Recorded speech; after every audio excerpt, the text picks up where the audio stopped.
Okay, I should be back. Sorry about that, guys. I don't know what has been going on with the webcam of death turning this thing dark a couple of times on me, but we should be good now. Can you let me know that we are all set now that I am back? Sorry, no, I'm not. I'm not hiding from you guys. I'm just there. We go. Yep. Okay. Now we're good to go. All right. Let me restart that. Sorry about that. Didn't pay the lighting bill. Yeah, the dog is also down here, so I could also blame the dog for that. I'm not sure exactly why that went dark screen on me, but we're good. We're good. So okay, let me try again. Hi everybody, welcome to the live stream, and I wanted to talk more about the game yesterday because I had a chance to go back and review all the PFF grades. So I have pulled up the grades that it's still preseason for Purple Insider. Yeah, I pulled out the grades that I thought were the most interesting from yesterday and the ones that stood out to me as maybe something I didn't catch or maybe something that confirmed what I was thinking while watching the game. And then I also just wanted to answer questions. I'm sure that all of you had a chance, or many of you had a chance to watch the game yesterday and had opinions, takeaways, questions. So I'll give you guys the grades that stood out to me. Fire me questions in the live chat now. And dog ate my camera. That's good. Fire the questions up in the live chat, and I will be happy to answer them momentarily.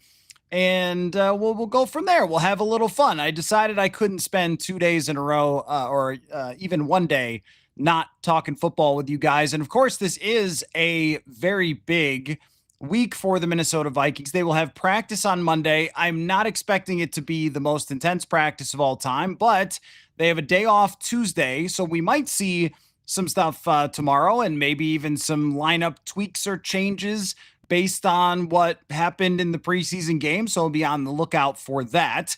And then on Wednesday and Thursday, those are the two biggest practices of the summer for this franchise that Kevin O'Connell has repeatedly talked about the joint practices. You've heard him bring it up, I don't know how many times, that these are the practices that he uses as the biggest evaluation tool, even more so than the preseason games. And that'll happen on Wednesday and Thursday. And yes, there will be recaps right after that. Come on, answer questions, talk about how the Vikings perform against the New England Patriots. So that should be fun. All right, let's get into the offensive grades that stood out to me. I just took 5 offensive grades that stood out, 5 defensive, and then 5 that caught my eye as potentially concerning. And that's with all the caveats that I understand this is a preseason game. And if somebody didn't have the highest grade, and I just to tell you the truth, I didn't pull out the grades of just say somebody asked about Dallas Turner. I'll give those to you, but starters who only played a couple snaps on defense, I'm not going to look at that and go, oh my gosh, Dallas Turner didn't get 5 pressures in the preseason game, because those guys are established and they're set in their roles. It was really more about players that needed to perform at a high level in a preseason game that I was focused on. So here's the offensive one, starting with the highest grade on the entire team from the game. That would be Joe Huber, who had a 94.7 grade yesterday.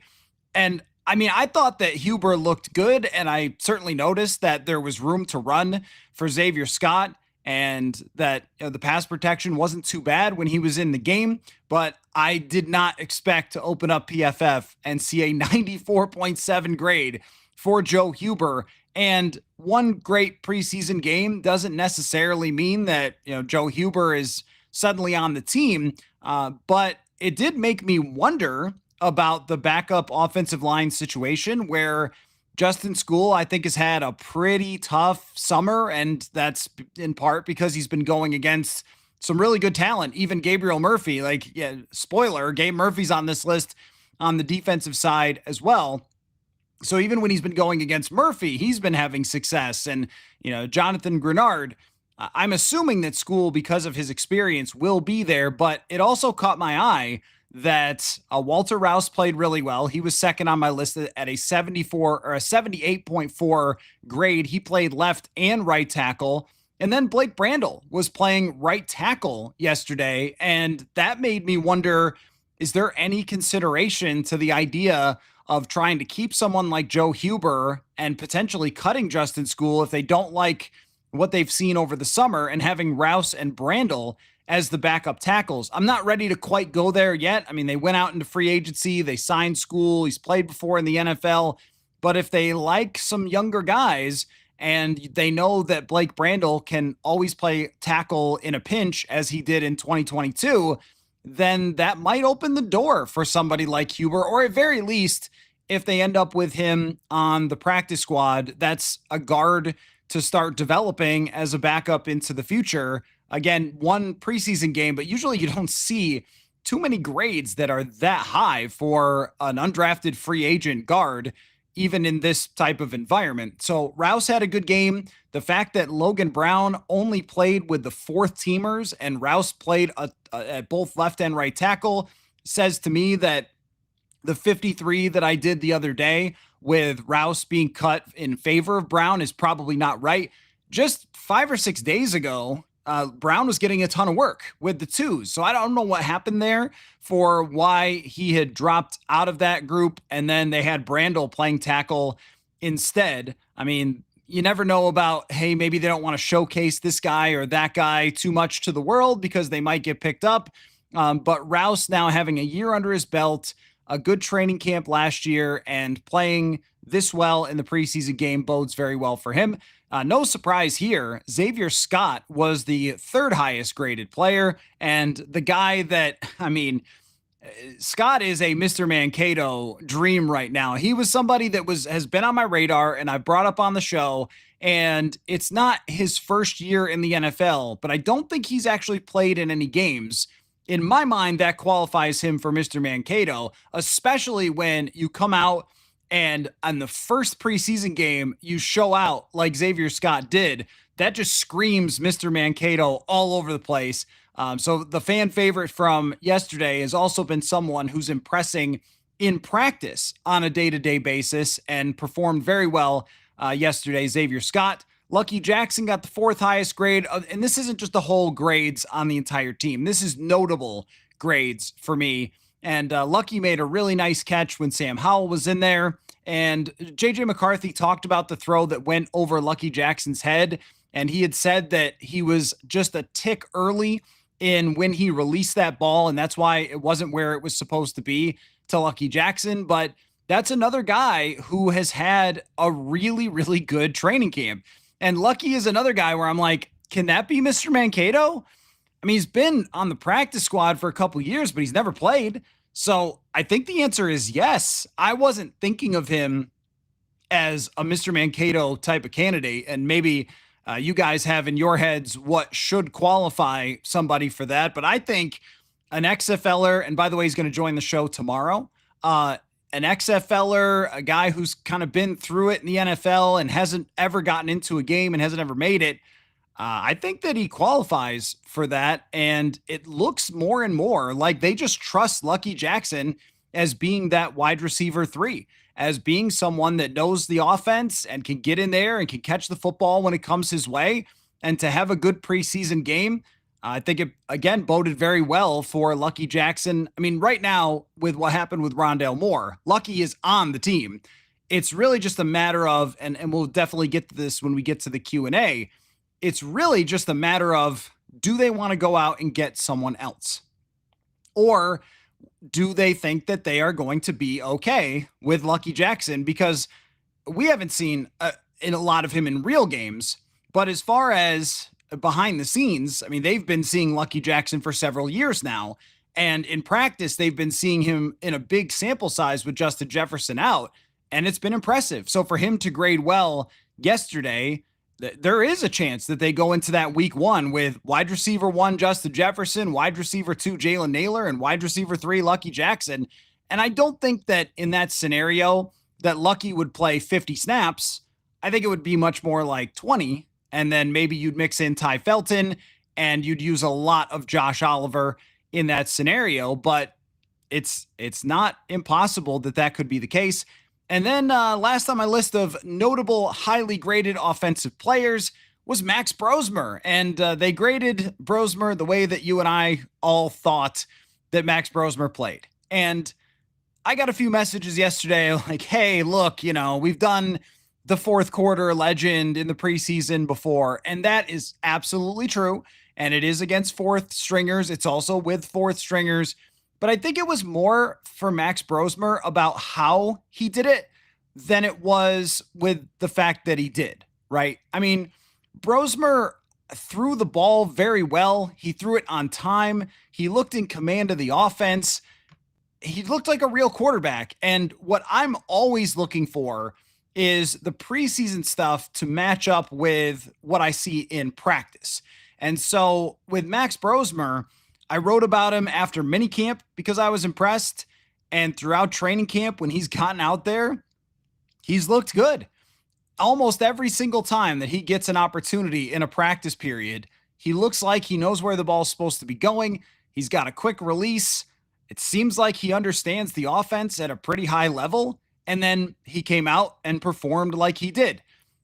I don't think anyone is calling him QB1, or I don't even think anyone should be calling him QB2. We saw that Sam Howell against inferior competition was very good himself, but should he make the team? I think there's a decent chance of that, especially when you play this well. Then it does become possible that another team would try to swoop in and grab somebody like Max Brosmer. But there will be a lot more that we're going to see from him because after the joint practices, they will not be playing JJ McCarthy. They will not be playing the starting offense. So there's going to be more opportunities in the second half of the game against the Patriots for Max Brosmer after this. But I thought for a debut, he was very strong.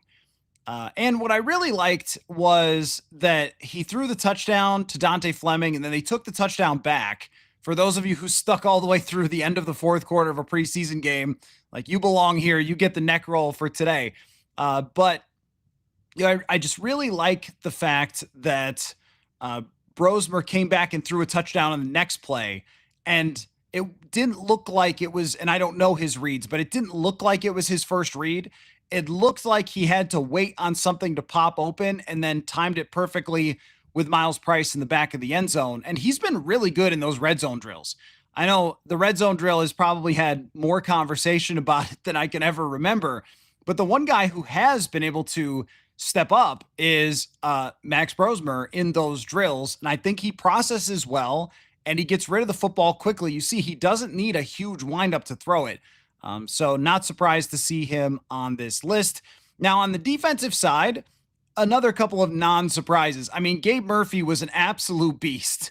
Just a beast yesterday. He was credited by PFF with 5 total pressures and 3 quarterback hits. I mean, that's a lot of action for a guy in a preseason game. And he was winning around the edge. He was playing physical with violence, just impacting the play out there. And all of a sudden, we're starting to talk about now behind Dallas Turner, you might have another guy to rotate in. And we know that, well, Brian Flores does not like to rotate his secondary very much. He does like to rotate on the defensive front seven. And Brosmer said it was his 4-3. Okay, I mean, that's what it looked like. Yeah, that's what it looked like. I was in with McCarthy and O'Connell. I didn't get to Brosmer in the locker room yesterday. So I'm not surprised by that. He went through his reads and he hung in the pocket, and there was some non-perfect pockets for Brosmer, and he just did a really good job. So Gabe Murphy, though, and this again matches up with what we've seen in practice, that he has been in the backfield a lot. He's won a lot of reps.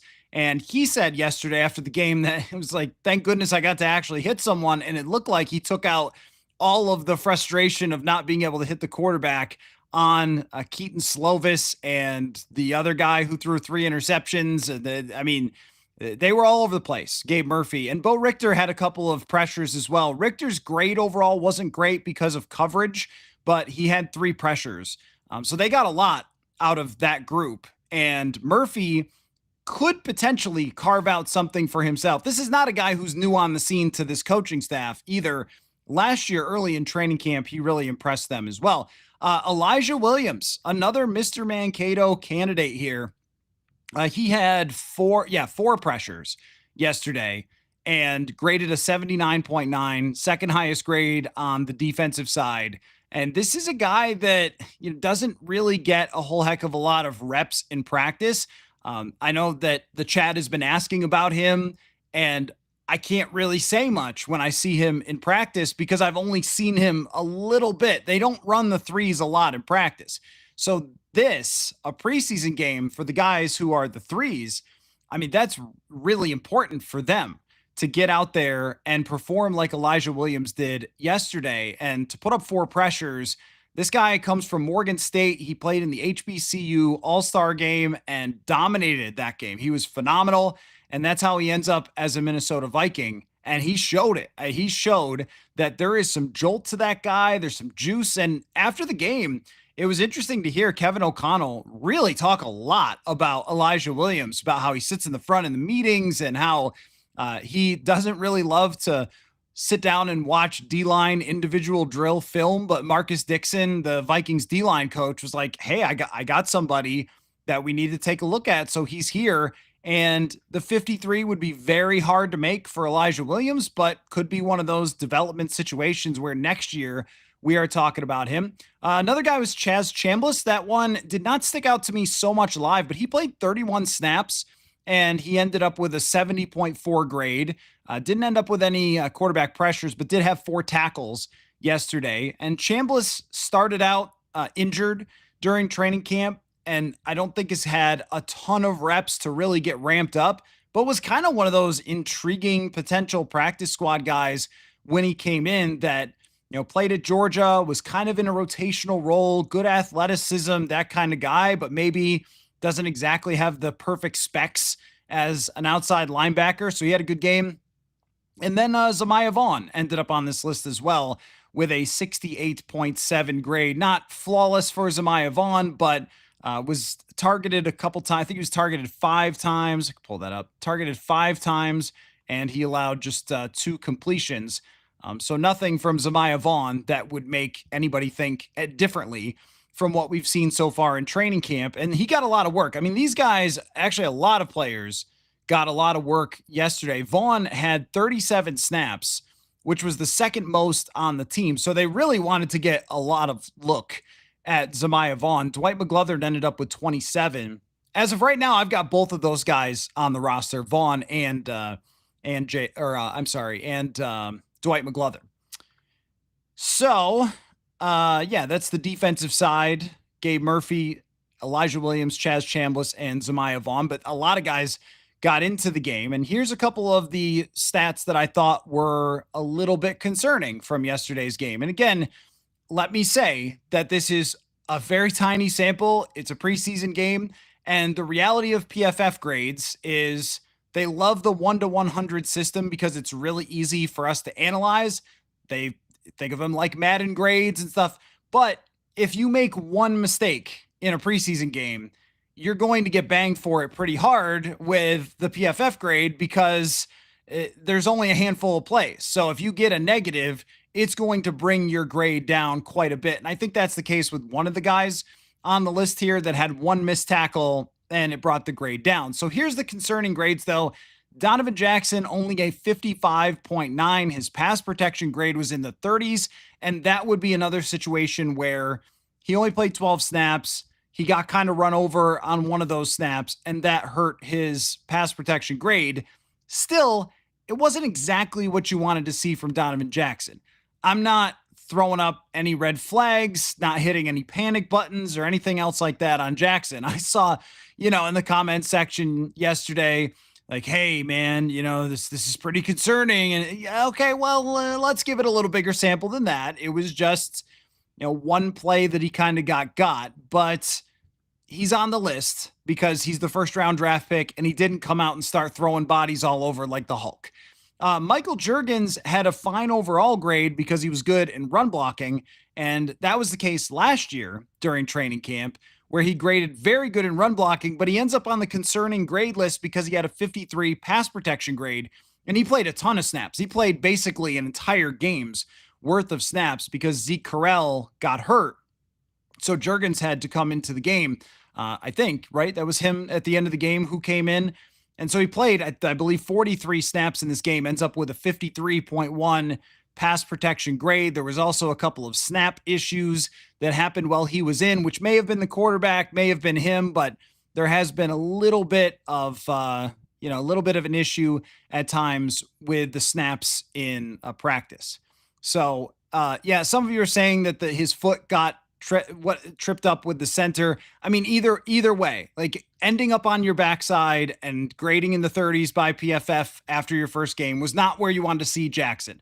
And I know that like getting your feet tangled with the center is still not good. Like, that's still not where you want to be on that play. Like you don't want to end up your first time going out there playing, having something like that happen. I don't know how many times I have to say, like, I'm not saying the guy's a bust or that he's a failure, but also, yeah, I mean, you shouldn't be in a regular routine pass protecting play, just like tripping over your center. So there's work that has to be done with Donovan Jackson. It also does match up with what we've seen in practice, which is Javon Hargrave, Jonathan Allen pushing him back into the quarterback. And you could say, well, those guys are good, but NFL teams have good players at those positions. So I don't think that we need to, throw our bodies in front of him for, not having a great first outing. This week will be really big for Donovan Jackson as he goes up against some excellent defensive linemen. Milton Williams and Christian Barmore, I assume, is out there as well. So, and it is funny. Well, he did get bowled over. I mean, you could say that he got his foot caught on the center or whatever it is, but he ends up on his back on the play. I mean, it is what it is. The point is that at least by the grading system that they use with PFF, they didn't like that either, regardless of whose fault you're going to say. He ended up with one of the lower grades on the team. And Jurgens has just not ever been a plus pass protector in these scenarios or really in practice either. The backup center situation, I've mostly just kind of shrugged my shoulders at. Like, I don't know what you really do there.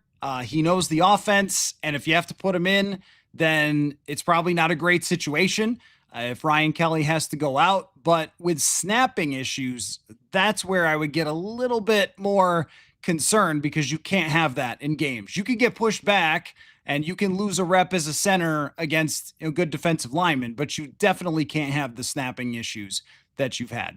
As far as Levi Drake Rodriguez, that was a guy that I was excited to see in this game because he's had a very good training camp. He's been really aggressive. He's been in the backfield a lot, create a lot of pressure. He ends up with a 47.3 grade, didn't play a lot of snaps, but still did not stand out in the way.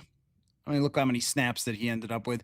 Didn't stand out in the way that I expected. And 22 snaps, didn't have a quarterback pressure, didn't have a tackle, was kind of just another guy on the field. So, I mean, again, where you could talk about, well, maybe his assignment was this or his assignment was that or whatever, but there wasn't an impact play from Levi Drake Rodriguez that I expected to see going into the game, just based on where he's been at in practice. And I did wonder if, guys like him and Jalen Redmond were a little overly amped up to start the game, because that first drive by Houston was very easy for them to get down the field. There was no pressure. The offensive line won the reps in terms of creating running lanes, and they had success there. So it wasn't the best outing for Levi Drake Rodriguez. Mekhi Blackmon played a ton. He played 34 snaps in this game. And that really made me kind of raise an eyebrow of, like, do they not feel great about where he's at in his recovery from the ACL? Because somebody who has previous experience, somebody that they were ready to start last year, to play 34 snaps in a preseason game is a lot. As you saw, the guys who are going to be a big part of this were on the sideline. And then the guys who are also going to be a pretty big part of this, but somebody has to play, were out there for a very few snaps. Jeff Okudah only played 13 total snaps. So that's what I would have expected from Blackmon, as somebody that I feel like showed a lot of potential back in 2023, but he's coming back from the ACL injury. And in training camp, he hasn't looked like he's had the same aggressiveness as he had before. And then in this game, didn't grade particularly well and played a lot of snaps. So that's a little bit on the concerning side. And I threw Kobe King in here because there was a missed tackle. He did have a pressure and didn't stand way out in this game.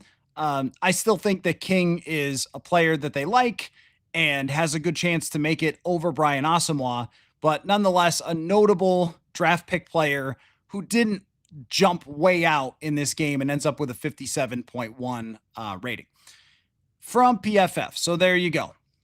There is the most interesting grades, I think, from the game. If you're wondering, JJ McCarthy, his was uninspiring.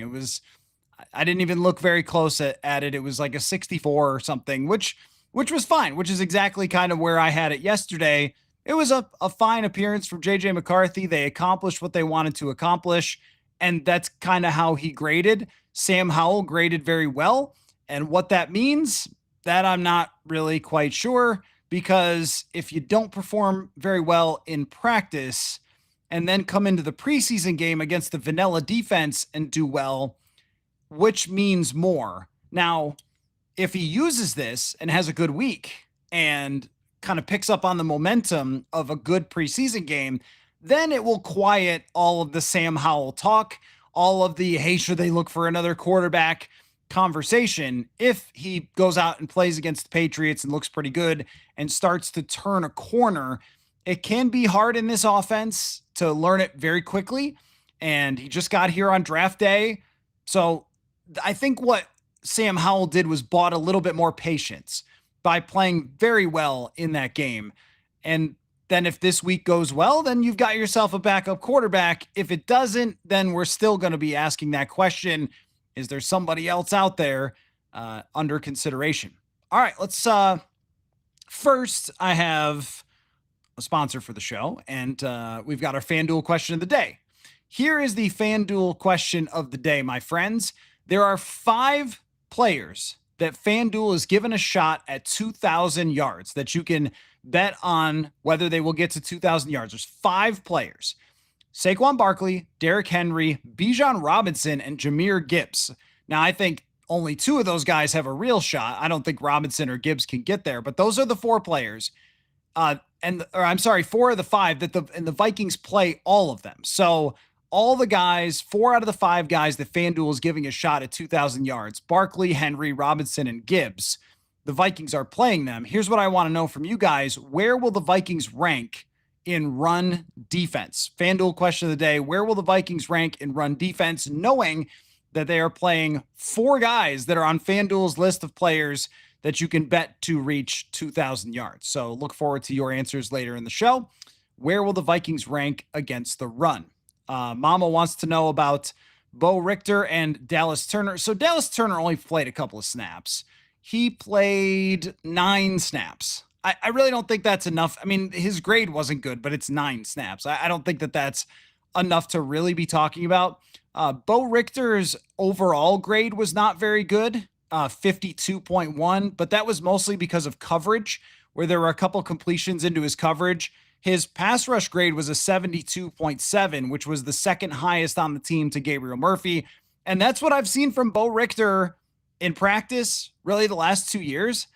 The guy just has a little bit of jump to him. He can get in the backfield. He can run people down. I mean, I don't think he's a guy who you want in coverage too much, and you really want him on special teams. He could be one of the better special teamers on the team for this year.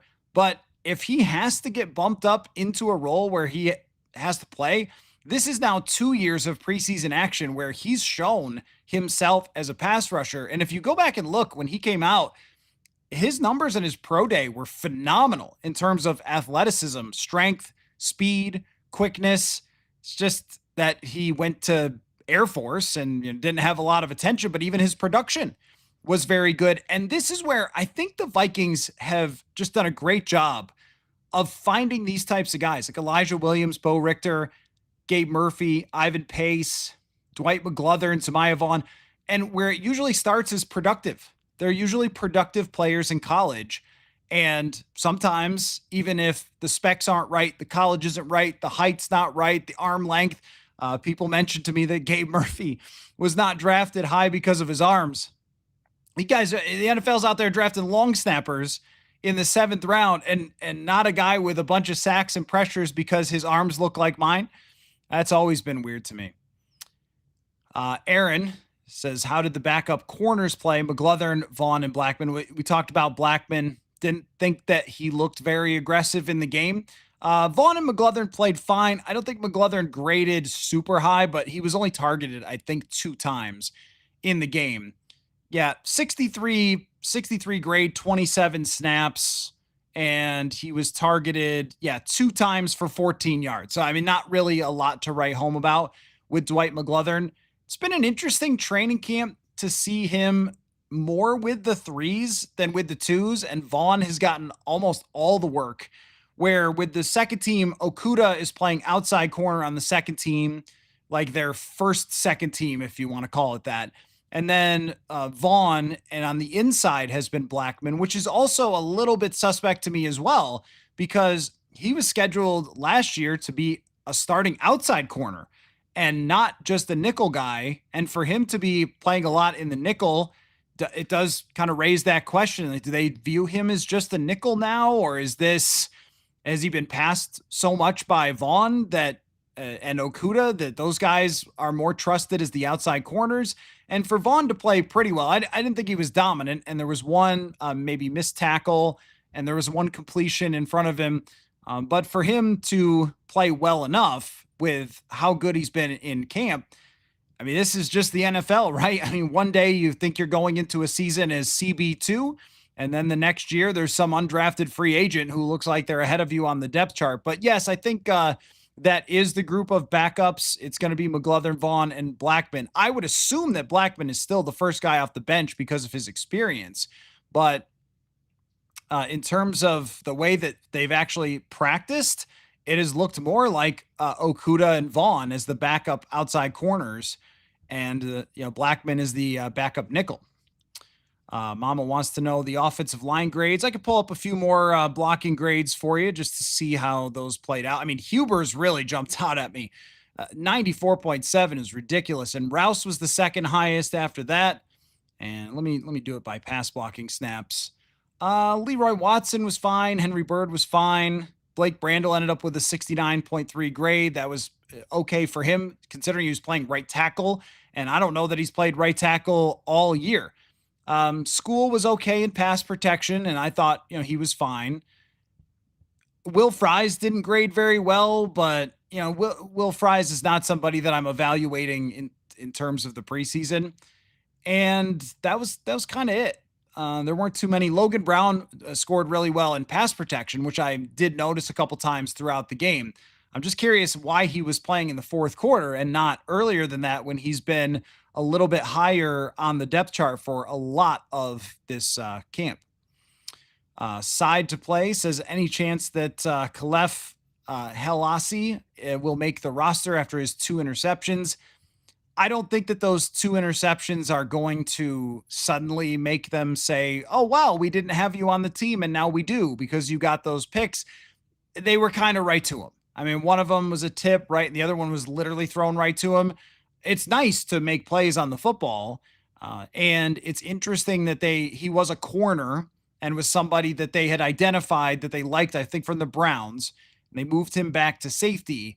He, to me, is much more of a classic practice squad guy who's got a little positional flexibility, and they could trust in an absolute pinch to get out there. Jay Ward is still ahead on that depth chart. You have Theo Jackson, Josh Metellus, Harrison Smith. Like, that's kind of the 4 that you're going to roll with. But keep him on the practice squad as someone who has played corner before, has played safety, has just been around for a little bit. Maybe. I don't think the 2 picks move the needle as far as like, oh, now he's on the team, but it's a good look for him. And it's a good look that he was comfortable in playing the safety position after mostly being a corner earlier in his career. But that was definitely notable and good for him. To me, he looks like a practice squad guy. Son of Beavers will soon with soon to be 3 players going on IR, will the Vikings bring in any depth for the O-line or receiver room? Yeah, I can almost guarantee that that they're going to be looking for another guy who can snap the football. Who was it that came? Well, Juergens came in yesterday, but also I think Vashon Lee. Did Vashon Lee play center at all yesterday? Looking for that. Looks like Vashon Lee played guard. Who else played center? I think it was Carell and just Juergens and Ryan Kelly. So they need, maybe Vashon Lee can play a little bit of center as like a fill-in guy, but they need somebody to snap the football. Zeke Carell was the only other guy, and they tried Huber at it for one practice, and that lasted maybe 5 snaps. He is clearly a guard and not a center. So yes, I think that's right. The wide receiver room is a little bit of a different conversation because if Lucky Jackson hadn't played as well as he did and hadn't looked as good as he did during training camp, I would probably be like, yeah, I don't know. Maybe they need to go out and convince Amari Cooper to come play here, or see what Brandon Powell is doing if he wants to come back and play for another year for the Vikings. And they might have to do that with the punt returning situation. I don't know how many punt returners. There aren't 32 good punt returners in the league. How many are just hanging around in free agency waiting for a call? So that might have to be the case. The Adam Thelen thing continues to come up.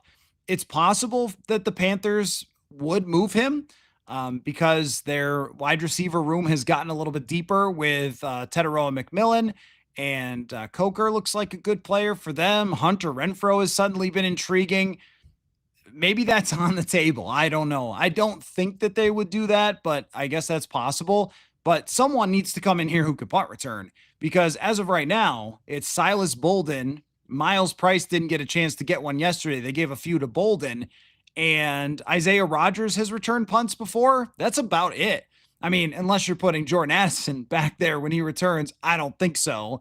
I wouldn't want Isaiah Rodgers back there. So yeah, I think that they do need to look for a couple of guys to bring in here, especially a punt returner and especially somebody who can snap. I don't know how many decent centers are just hanging around. I'm sure that they have a list of guys that are kind of next man up that they make phone calls to, but I don't know.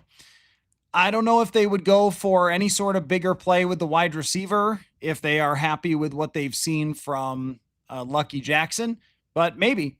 I mean, this is the type of year where you don't want to take that many rolls of the dice. Now, last year, look, when they missed Addison for a couple games last year, Brandon Powell had a couple catches, and Trent Sherfield had a couple catches, and Johnny Mundt. So it's not like they can't work around this for a few games and then get Addison back. But I think maybe the concern would be, hey, if Jalen Naylor tweaks an ankle or something, you're talking about Lucky Jackson as wide receiver 2, and then Ty Felton is wide receiver 3. And all of a sudden, then it looks a little bit more on the bleak side. So maybe I'll come around to the Adam Thielen return to Minnesota idea if the Panthers want to move on from him. Thielen's one of my all-time favorite players to cover. So as far as, from my perspective, would enjoy having him back. By the way, I forgot to do the ad read. I said I was going to do it, and then I forgot. Got caught up with the FanDuel question of the day. ZipRecruiter.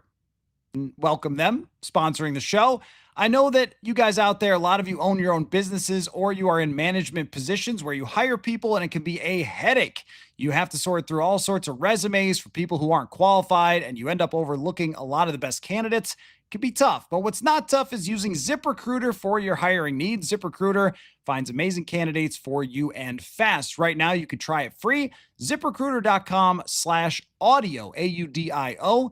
It's just so easy that you have to try it. You can use their smart technology that finds great candidates for you quickly, or invite to apply. Use that button to reach out to your favorite candidates. A lot of ways to make ZipRecruiter a great recruiting tool. Ditch the other hiring sites and let ZipRecruiter find what you're looking for, that needle in the haystack candidate. 4 out of every 5 employers who post on ZipRecruiter get a quality candidate in the first day. Try it for free with this exclusive web address, ZipRecruiter.com/audio. That is ZipRecruiter.com/audio. ZipRecruiter, the smartest way to hire. Boom. Yeti says, with Ty Felton emerging as a special teams ace and punt returner, do you see Khalif Halassi being a fifth safety instead of having Tavier Thomas or Jones on the roster? Yeah, I mean, with that one's a little bit tricky about Thomas because it's not just like punt gunner.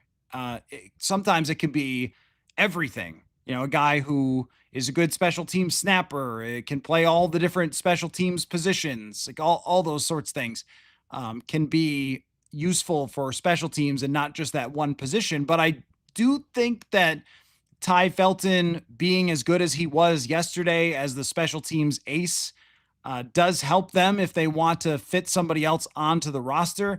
I don't know that it would be him just because he had the interceptions.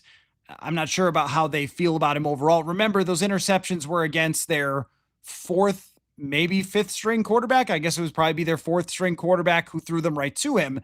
So I'm not sure that that's going to move the needle exactly. But if they can trust Felton, they probably don't need Tim Jones. If they can trust Felton to be that punt gunner guy that Trent Sherfield was so good at last year.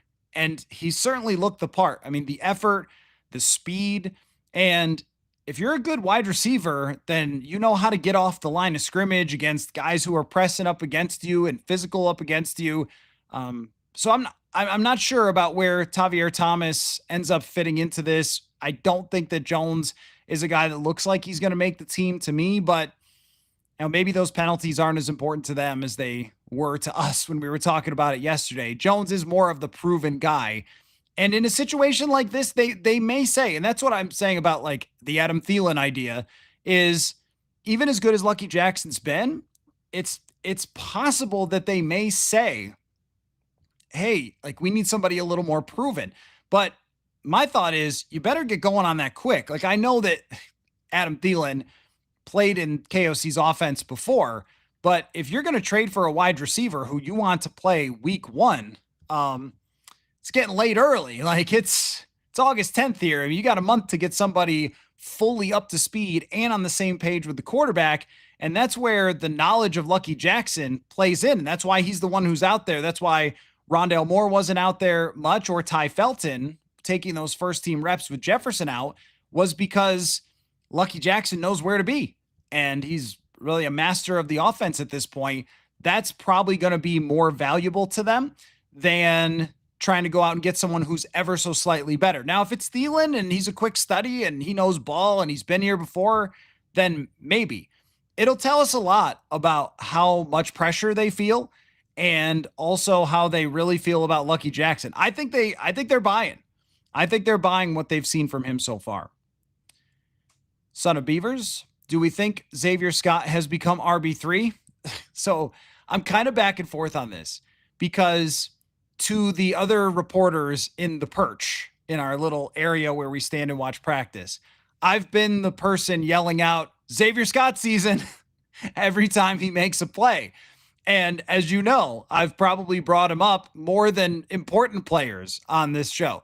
I think if you went through the transcripts with AI or something, you'd probably find more mentions of Xavier Scott than like Jalen Naylor throughout this preseason and training camp, because I've liked what I've seen. And it's cool to see when a guy stands out in practice that he does it in the game as well. I'm not 100% sold on this idea of him being RB3, but I'm like 60% sold on it. It's not. Ty Chandler had a moment for the Vikings in 2023. He was really good in the game against Cincinnati, and he was pretty good in their final game against Detroit. But last year, I mean, we are talking about a guy that didn't have any big runs last year and then lost the coaching staff's trust. It might just be that they've run out of patience for him. And then when you see Ty Felton back there kick returning, you go, okay, well, if they're going to have Ty Felton kick return and not Ty Chandler, and Xavier Scott is this guy who's catching the ball out of the backfield and he's maybe pass protecting better in their eyes and understands the offense better, he's hitting the right holes and going the right direction on handoffs, then I think it's possible. I think it's possible. I think if I was making a 53, I might just go for it. If I was making another 53, which I'll probably do like next week after the joint practices, like a post joint practice 53, I wouldn't be surprised if Xavier Scott is on there and not Ty Chandler, because I think he's kind of becoming one of those camp darlings, one of those classic Mr. Mankato guys that you never really see coming going into camp. And then all of a sudden, wow, he can play. He had power, he had burst, and the guy has great hands as a former wide receiver. Beavers, if you had to pick between Gabe Davis and Tyler Boyd, who would you rather have? Probably Gabriel Davis if he's healthy. I think he was hurt last year. He has been a more of a downfield type of wide receiver that fits with that role of Jalen Nailor, because you got to think who he's really replacing if he's wide receiver 3 is Nailor, because Nailor's moving up to wide receiver 2, and Addison is moving to the suspended list for 3 games. Davis is more of that type of a wide receiver, so I would probably go with him. Haven't seen a lot from Tyler Boyd in a while. It's been a while for Tyler Boyd, but Gabe Davis, it wasn't too long ago that he was a good downfield wide receiver. Maybe. Kit, given Moore's injury, who are the potential punt returners and how would you handicap their odds versus a free agent to be named later? As of right now, the only guys who have been doing it that I would think actually have a real chance to do it, because Addison goes back and catches some balls. Nailor goes back and catches some. So does Isaiah Rodgers in practice, but it would be a very bad idea to have any of those guys. I mean, I actually think Jordan Addison could be a phenomenal punt returner in the NFL, but let's just not say we did. I think the free agent to be named later has the best chance to be the punt returner. I mean, look, Brandon Powell kind of fell out of favor last year. 2023 had that bad fumble. He was never really an impact player, but you just need somebody who could catch the ball and then get the offense back on the field. It would be great to have Rondale Moore have been an impact player, which I think he had the potential to be as a punt returner because of his quickness, because of his burst.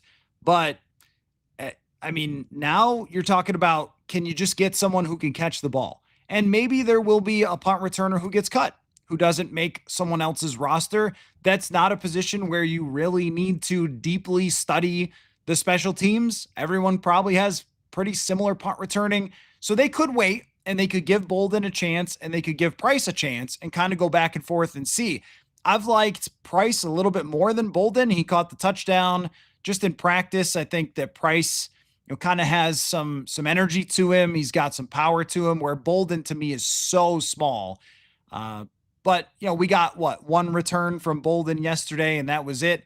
I would like to see that those guys go back and forth. But when you're talking about a situation where your team has such high expectations and you're really trying to win, I mean, that guy's got to be great, right? It's got to be great if you're going to give him that job.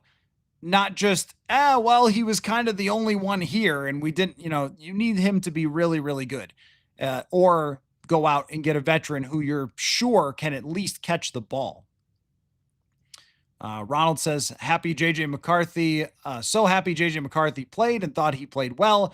And thank God he didn't get hurt. I think there was a little bit of debating yesterday about how well JJ McCarthy played, because all quarterbacks are some sort of ink blot test, right? It's what you see versus what I see. Like, what is your brain processing and evaluating and putting to the top of the list versus what mine is?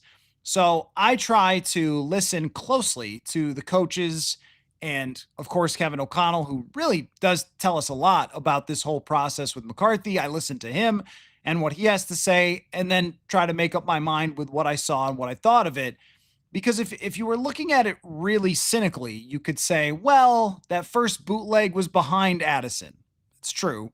And you could say, well, he overthrew Lucky Jackson. That's also true.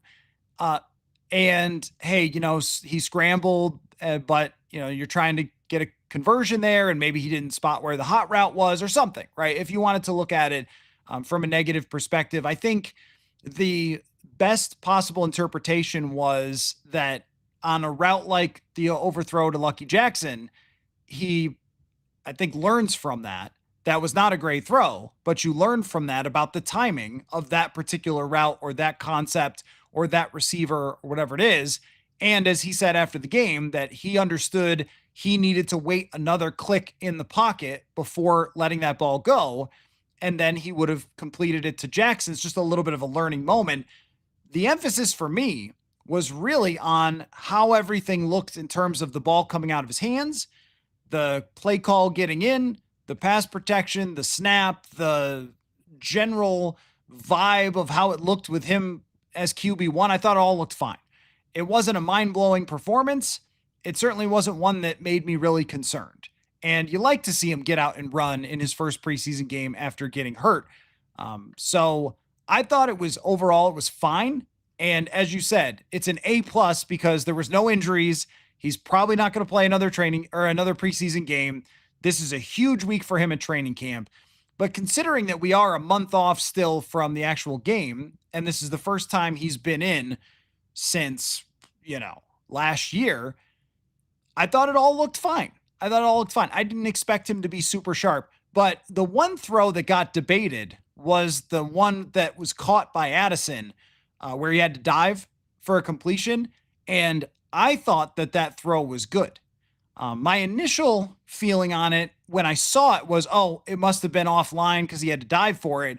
But I thought that was in a good place. Sometimes if you have in the NFL a spot where your receiver has to dive and catch it, well, that's still an accurate throw in the NFL if you're throwing him open, which I thought that's what he did on that play.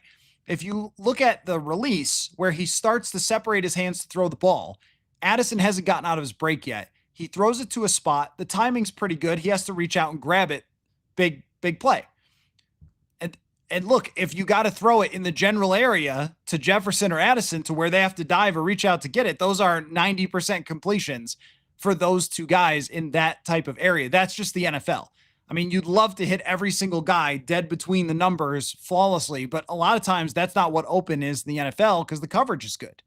So I thought that was a good throw overall, and he felt good about it as well after the game. So yeah, I thought it was fine. But you're right. If you want to give an A+ to McCarthy, it's stayed healthy, no problems, and off you go.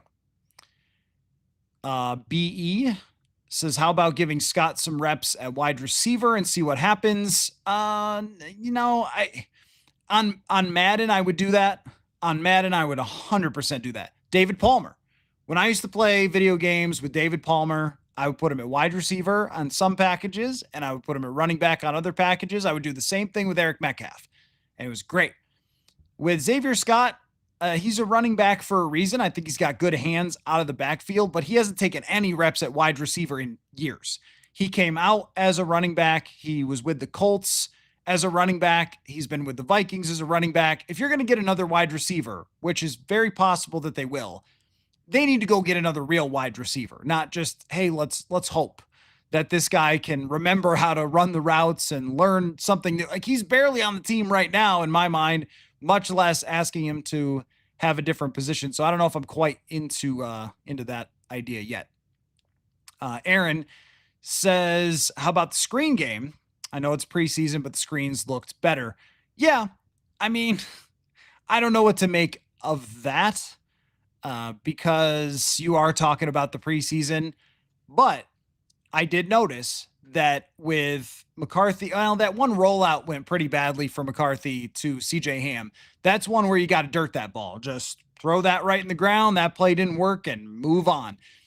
But I did notice there's a lot of play action and there were some screens. And, a couple of years ago when the Vikings played against the Bengals, and I'm not saying that there's a comparison with McCarthy and Jake Browning, but one thing I was impressed by with the Bengals, and I would say the same thing for Matt LaFleur and Jordan Love, is when Jordan Love it's probably a better example, but both did sort of the same thing and both are from a similar tree of coaches where they really made hay on play actions and screens. And I don't think that the Vikings can move the ball this year as well as they have in the past, unless they have a good screen game. They've got a more athletic offensive line. You want to talk about Donovan Jackson? Like, this is a way to use Donovan Jackson and his athleticism is in that screen game. Like, get him going in that screen game. and be able to get them out in space. You've got some players, Aaron Jones, Jordan Mason. I don't love the tight end screen, but to the running backs, these running backs are really good at it.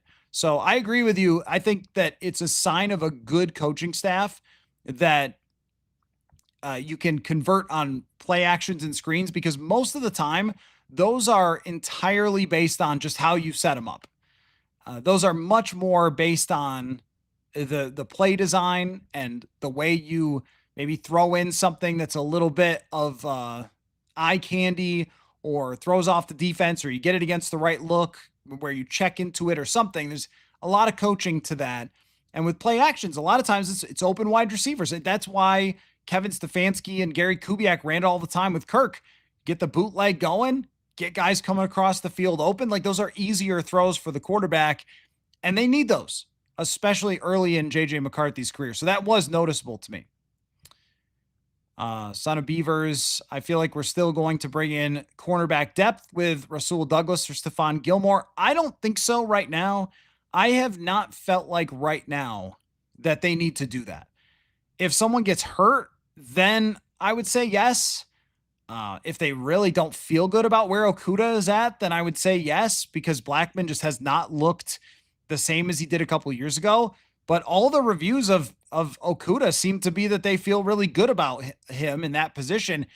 And remember, like, Shaq Griffin last year took over that spot, or I guess Okudah's taking over Shaq Griffin's spot. I mean, that guy was cut by his own team last year. Like that, it wasn't like when they signed Shaq Griffin, it was this incredible signing. In fact, there was a lot of arguments over whether they gave up a comp pick or not versus, hey, actually, Shaq Griffin played really well for them in that spot last year. It's kind of a rotational role because they're going to play a lot of three safeties. I think Theo Jackson's going to be on the field a lot. So I don't need that right now unless somebody gets hurt. Based on what I've seen, I think they should still feel okay about having Blackman as a backup and the way that Vaughn has emerged as well. But somebody gets banged up, and then you're having that conversation. By the way, hope you guys got to answer that FanDuel question of the day. I haven't scrolled down far enough, but just a reminder that where's the Vikings defense going to rank? I remembered just now as I was talking about this that I didn't answer it myself. The FanDuel question of the day. I think the run defense will rank somewhere around 12th. I still think it's going to be above average because when your defense is playing well, they're often playing from ahead, and they're often putting teams in tough situations with sacks, pressures, turnovers.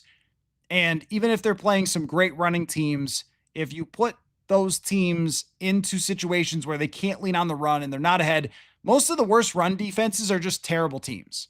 And I don't think the Vikings are a terrible team, but I also think it's not going to be as good as last year because they won't be up by, whatever number of points like they were early in the season last year when teams couldn't run at all because they were just way behind, like that Packers game or the game against Houston. Houston couldn't run at all against them last year because they were down 20 points right away. So there is my answer. I look forward to your answers. Miles, could Brosmer be what Washington had in Kirk Cousins?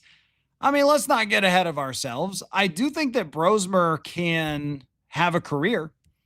I definitely think that Brosmer can have a career in the NFL because if you can make the throws and you can understand the offense, then you're 90% of the way there. And he showed some leadership capability for them yesterday.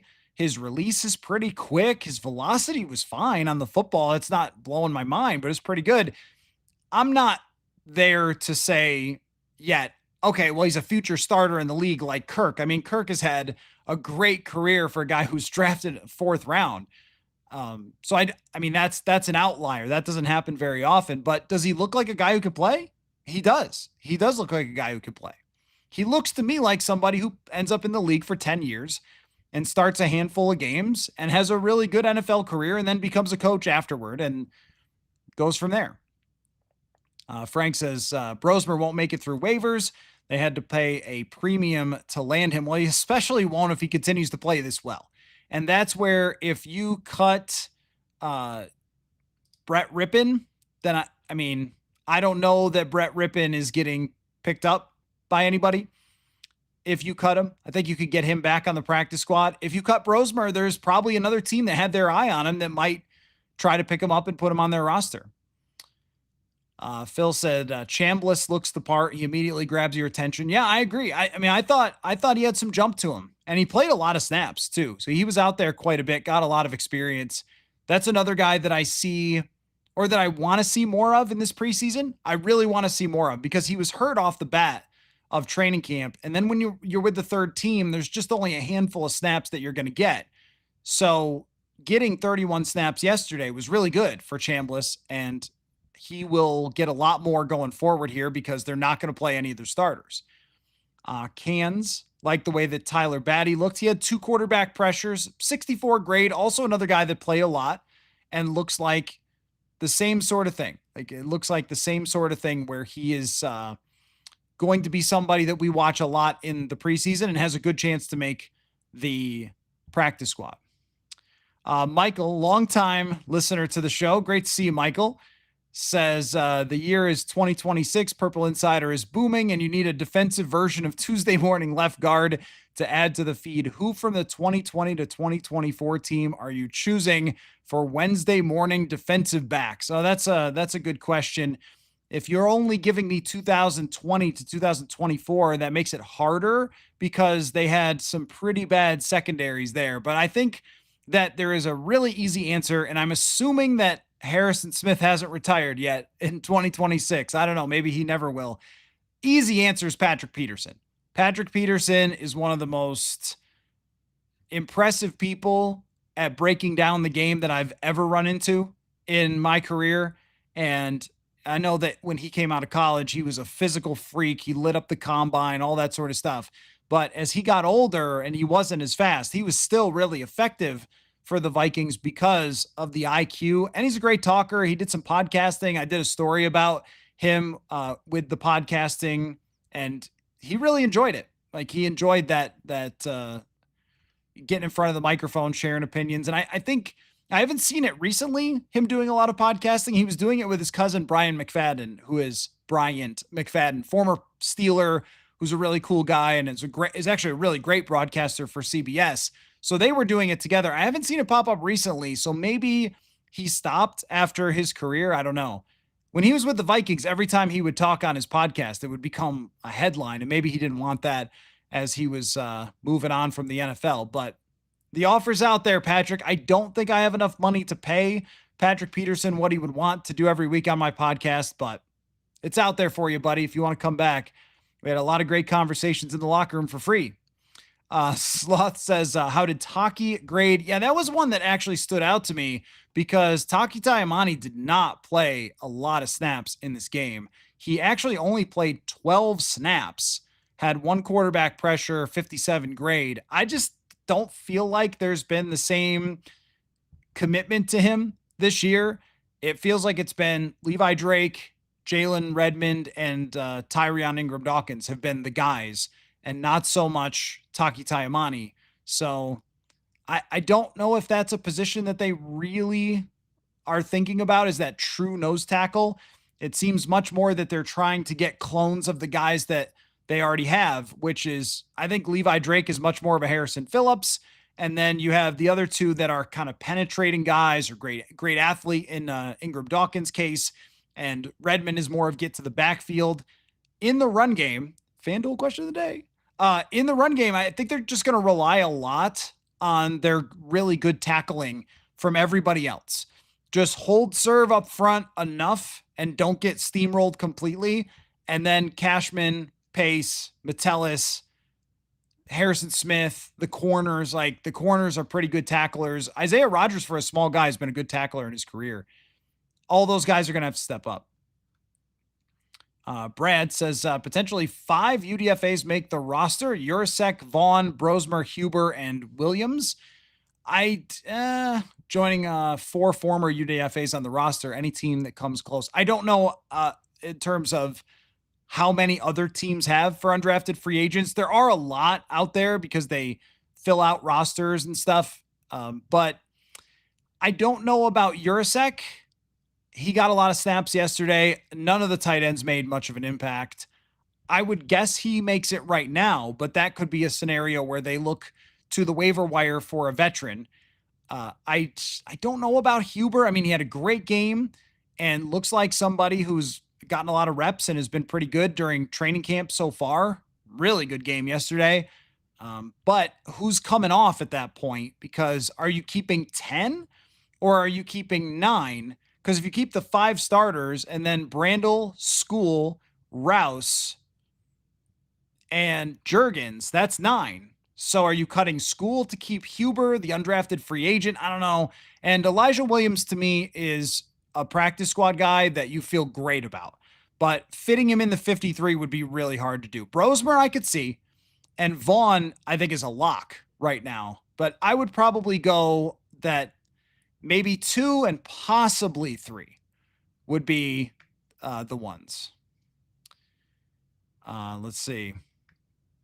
Miles, your daughter is watching and knows the Vikings is the purple team. She wanted to say hi in hope of getting a shout out. Hi, Ava. Thank you. Thank you for watching, Miles. I appreciate you as a regular listener and watcher to the show.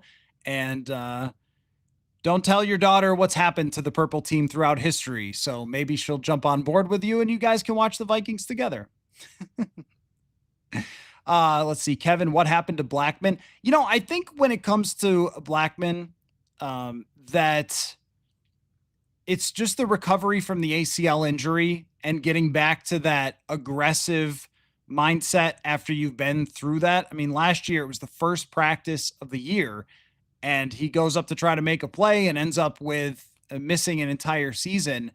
That's a hard mental thing to deal with. I'm only guessing on that. No one has said that. Brian Flores said, I'm happy with where he's at right now.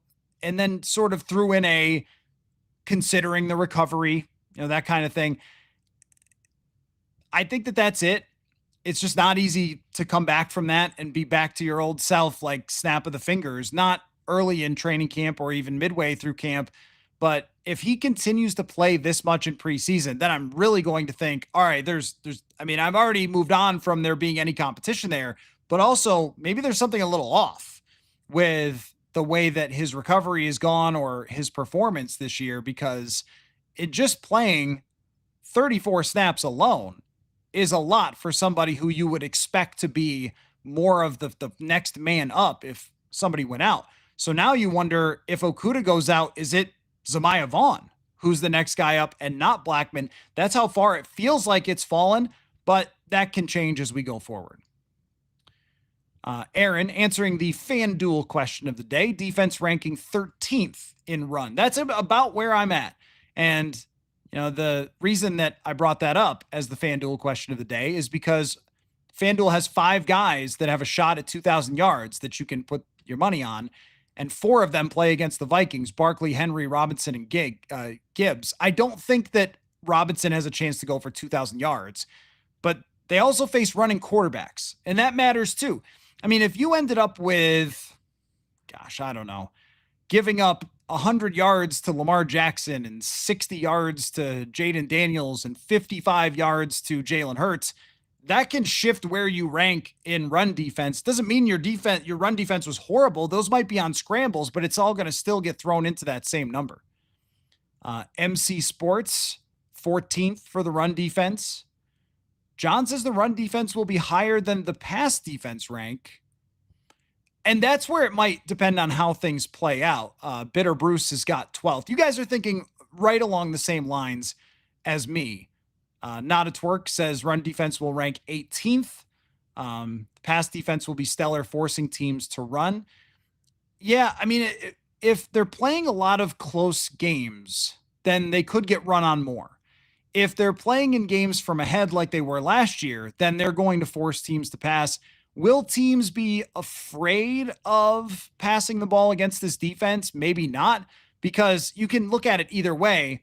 Like if you run on first down and you don't get 6 yards, then you're setting up Brian Flores to throw whatever he wants at you on second down. And what Flores makes him so interesting is that he treats second down and anything more than 5 as that's a pass down.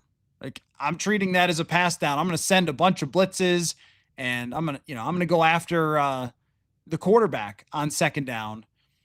And sometimes that leads to tackles for loss where he calls them run blitzes. I guess I would have to better understand how those work differently.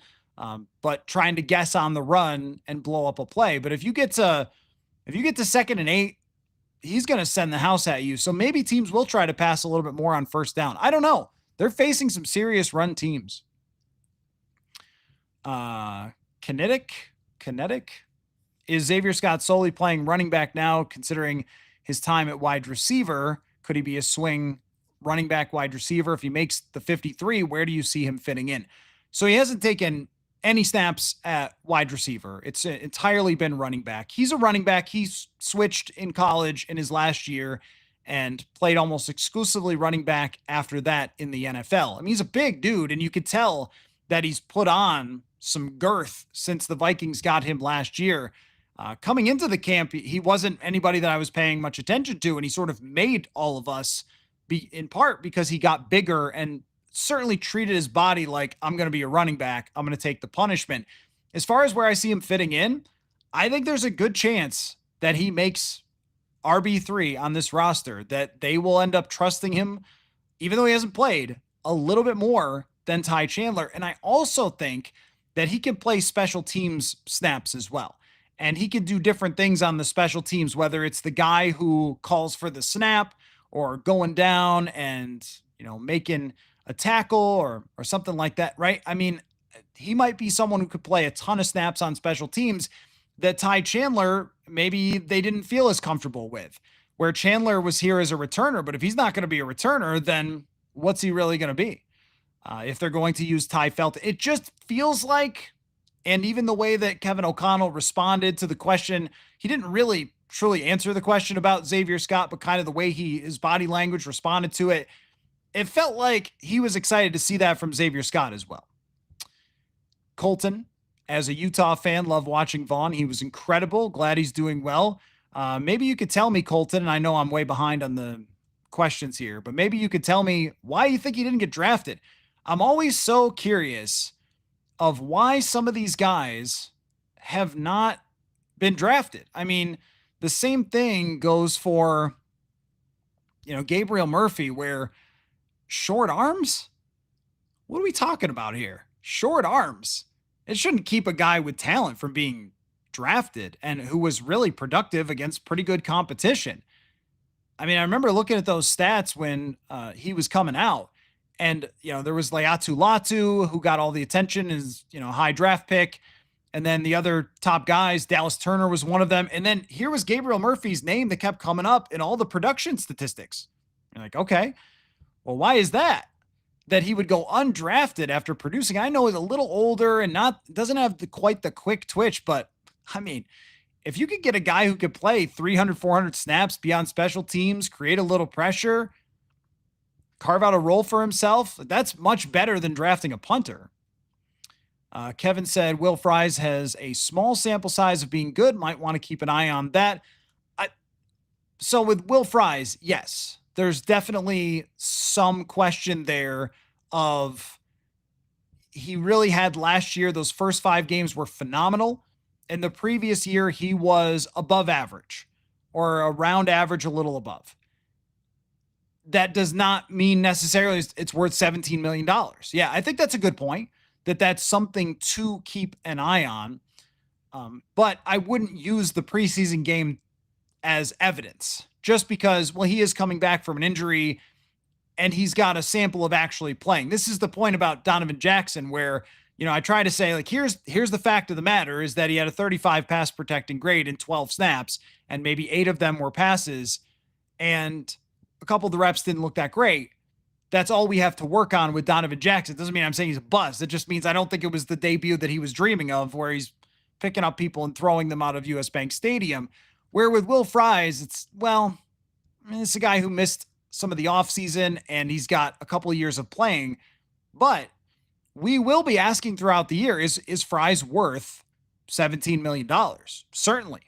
Because we've already assumed that Fries is just a dominant right guard. Now, he's got to get ramped up still. He's got a month to get ramped up still. But if he doesn't live up to those expectations, it will not look great. And, the same with, asking Jackson to play right away. That's not a proven method to have rookies in there at guard. So the idea was that you're surrounding him with 4 other really good guys, and then he could just do his job. But that requires Fries to be good, requires Kelly to be healthy. Like, there's questions there. Yep. Joe, Cordero Patterson was released from Pittsburgh. He's not really a punt returner. Has he when was the last time that Patterson punt returned? I think it would have been a while ago, right? I haven't checked if Patterson has been punt return. I also think that he's probably reached the point in his career where the burst isn't the same as it used to be that made him so special as a returner. But maybe you're thinking about him as a wide receiver because, well, look, if you're thinking about him as a wide receiver, it is kind of the Rondale Moore type of role. I just don't think that jolt is there anymore with Patterson, but it is that kind of thing. It is that kind of thing that he could be like that scat back kind of guy. I can't remember when the last time he caught punts, though, was. Maybe one of you knows that. I don't think he's done it that often. The options aren't great. Like when you're talking about making a trade for Adam Thelen or going out and signing a Tyler Boyd who hasn't been good in a while. I guess Gabe Davis is still a free agent. I wasn't aware of that until you brought it up. I assumed that he had picked up with somebody. Cordell Patterson, like none of these options are all that great. Anthony says Tim Jones not helping his special team situation with committing 2 penalties. Yeah, I agree with that. If you're going to be that guy, you got to play really, really well. He's got experience. So does Tavier Thomas. Are they going to lean that way? Felton's already on the team. So it's kind of, do you decide, do you want someone like Jones? And also, like, how much do we want to make of 2 penalties in a preseason game? Just 2 penalties. It wasn't like devastating stuff that he did, right? So I don't know. That one, whether they decide to keep a special teamer guy is a major question that I've been shocked several times by that. Najee Thompson, Dan Chisena, like sometimes you go, oh, well, I guess they saw something in these preseason games or practice that we didn't see when it came to that. But the way Felton looked, he looked like he could potentially be an impact player on the gunner role. Kevin McDermott's pinky, that's terrible. That's a terrible name. Come on. If you're not familiar with what happened to Kevin McDermott's pinky, you can Google that. It wasn't great. Does Flores just play vanilla in joint practices as he does in the preseason, or will he throw confusion at Drake May? I think it will be something that they talk about because there's going to be fans in the stands for this. So you're not showing all of your cards, but also, I mean, you're trying to get the most out of these practices for sure. You're trying to get the most out of these practices. So you're probably not just going to sit there and run cover 2 for the entire practice. I think they will throw a lot at Drake May, but they will not show the stuff that they're working on behind the scenes in their walkthroughs and stuff like that. Like from a reporter perspective, we're not allowed to video any of the walkthrough stuff because that's where they're starting, I'm sure soon. The game planning for Chicago will begin maybe, I don't know, next week or whatever. And some of the stuff that they don't want the public to see has already, I guarantee, begun behind the scenes, but they don't run it in practice in front of people who can videotape it. Because look, I mean, if you're the Bears, why wouldn't you send somebody up dressed in a Diggs jersey to go sit there and videotape every play, right, in practice?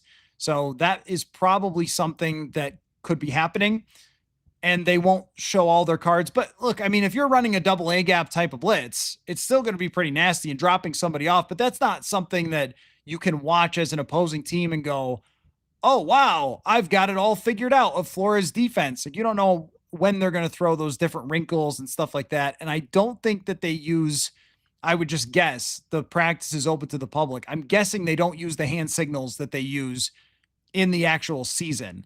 So that might be a little bit different there in some of the communication, but I guarantee, based on what we saw last year, that they are definitely going to be throwing some stuff at Drake May. Like the Patriots want to get things done too. They want that. They want him to have to identify stuff. Bloody Soup says Amari Cooper. Where is Amari Cooper at, though? I mean, that would be my question is, where is Amari Cooper at? Because last year he went to Buffalo, had a first game that was good, and then that was kind of it.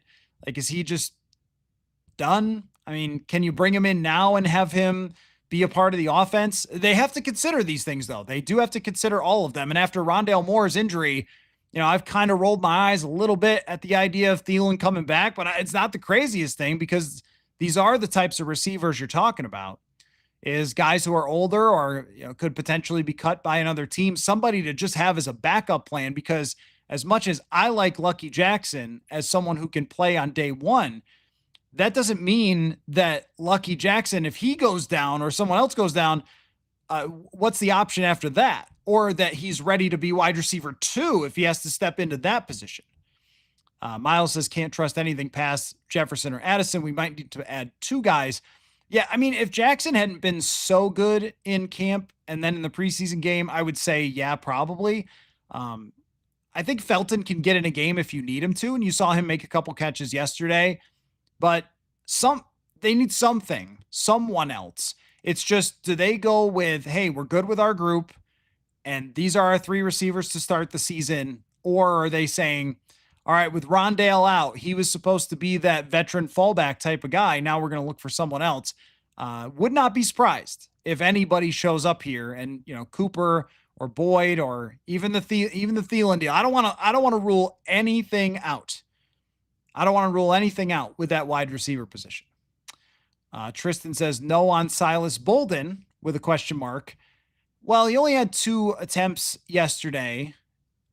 The thing about Bolden, though, is you're talking about a rookie here, undrafted free agent who is very small, and you're just saying, go out there and be our punt returner, handle the ball every time the other team punts. That's a lot to ask in a situation where you're not trying to find out about guys. You're trying to win every single game. And what I'm sure haunts Kevin O'Connell's nightmares is the idea of a rookie being back there and fumbling a punt and costing him a game. I mean, Brandon Powell had 1 punt return fumble in his entire career against Philadelphia. And I guarantee you Kevin O'Connell wakes up at night and is in a cold sweat. Like, what if he hadn't fumbled? That's what you really want. And that's why Brandon Powell would make some sense, is because he's a guy who could just catch it. Just don't do anything else. Just catch it. Tristan, is Ty Felton our kick returner 1? Looks that way. Does look that way based on yesterday. They might want to try some other guys back there, but it looks like Felton. One thing that's going to be really important, you've seen this in some other preseason games, it's going to be really important that when that ball is scooting around on the field, that the guy has hands and can go get it. So I think it's actually going to be important that you have ball skills now. It's going to be a circus, by the way. As the main drum banger of bring back the kickoff, bring back the kickoff. You know how everybody goes, skull? I was going catch, kickoff. That was my motion for, come on, bring it back. I wanted it back really bad. I don't know if I quite wanted this, because this is goofy. This is turning football into pinball on some of these kickoffs, which means that I think you need a guy like Ty Felton to be back there who can pick up the football and has ball skills and is going to be comfortable with it. Let's see. Mr. Mayor, do you know what KOC's nickname for Jashawn Jones is? He forgot his last name. Oh, no. Wasn't that... I thought that was Oscar Chapman. I thought it was Oscar Chapman. Wasn't it Chapman who he was talking about? I think it was Chapman when he said that he had a nickname for him and couldn't remember his name. But that was funny. We did not get that information. Maybe I'll be able to find it out. We only have one person with the JJ McCarthy, can't throw accurately person here in the chat. That's good. That's good. Because Millbilly says that he was inaccurate on both the 10-yard throws. No, I thought I explained that I don't think he was inaccurate on the throw that Addison caught. I thought he was inaccurate on the throw over Lucky Jackson. And that's really been the story of JJ McCarthy in training camp. It's been sometimes he has looked really, really sharp and he's led guys out in front of them and they've caught the ball well and everything. And then other times it's been a little bit of missed by this much. It's a little bit over somebody's head. It's a little bit short. It's a little bit, and that's still him getting to me acclimated. But I thought that catch by Addison was just a confidence builder for JJ McCarthy to, that's a space you could throw the ball to and Jordan Addison will catch it. And I promise you Justin Jefferson will as well. So remember that as you're dropping back in the pocket that, okay, the guy's not actually open yet, but throw it to a space where he could go dive for it. Go ahead. And he's got to learn the timing in real games. And I'm sure you're sped up a little bit by just being in a jacked environment. He kind of blamed Flores' defense. But, I thought the ball came out in a timely fashion from McCarthy yesterday. Like it was a lot of hit the back foot, balls coming out. There wasn't a lot of hanging on to it. I don't think he took any hits yesterday. Marley says not impressed with the starting O-line, gave up a quick pressure, which was concerning, but not surprising considering the collective ages and injury history of the new starters. Ages of one guy, just Ryan Kelly is really, unless you mean the age of Donovan Jackson. Okay. Yeah, I get you. Like the two extremes. Ryan Kelly's going to be fine. Will Fries has to get back to 100%. It was good for him to get in a game. I'm not going to make it too serious about that. And Jackson, you definitely need to see Jackson this week perform well. That is what I'm looking for. One of the biggest things from Donovan Jackson is going up against some of these guys and looking like he belongs and not having pressures just blow up, play after play after play for this. But the offensive line, it's a little bit suspect. Yeah, I agree. Because if Darisaw is not back for week 1, I don't think Justin School has played well. Right now, I'm still fine with buying Will Fries getting back to 100%. And Kelly has been mostly healthy. I think he missed 1 or 2 practices with an elbow thing, but he's fine because he got out there yesterday. We know O'Neal is good. There's a little bit of a walking on eggshell nature to the line. Like in order to be a great line or a above average difference making line, some things got to go right. They got to be healthy. Fries has to be the version he was at the beginning of last year. Jackson has to, over the next month, really click in, really get it. And they need Darisaw back as fast as possible. I don't know if it's week 1, but it can't be week 5 that he comes back, or that's going to be a problem. I'm assuming Trey Hendrickson gets his contract worked out with the Bengals. If that's who you're going to play, like that's tough. And Atlanta, I don't know what James Pierce is going to be, but I know he's freakishly talented and speedy, and that's what's been beating Justin School every game. So there's a little bit. I think there's a little bit of Marley used the word wobbly. I think there's a little bit of wobbly nature there to the O-line right now. I agree. KFT, QB running when he has wide open field and can gain 10 plus yards is the easy play. So missing a deep route hurts some, but making the easy play is not a bad thing. I think that the run from McCarthy and the fact that he did that last year and he has shown that in his past is really important. It's really important. Sloth brings up on the scramble a film breakdown. Glad we're breaking down, the 8 preseason plays on tape, but it is football. Let's see. The linebacker picked up the hot route and none of the other routes were broken off by the time he had to leave the pocket. Yeah. I mean, that's what it looked like to me. I didn't know if there was somewhere that there was a hot route that was open. I hadn't looked at the film breakdown of it yet. I was probably going to go back and watch the game tonight, just see if I could pick up on anything else. But in real time, it felt like the pressure got there very fast and he needed to take off. My thing is his natural clicking in his head, I got to take off, is very good. And it's important for him because he's fast and he can get first downs for them. And that was something that was just missing. And we talked about time and time and time again over the Kirk Cousins era.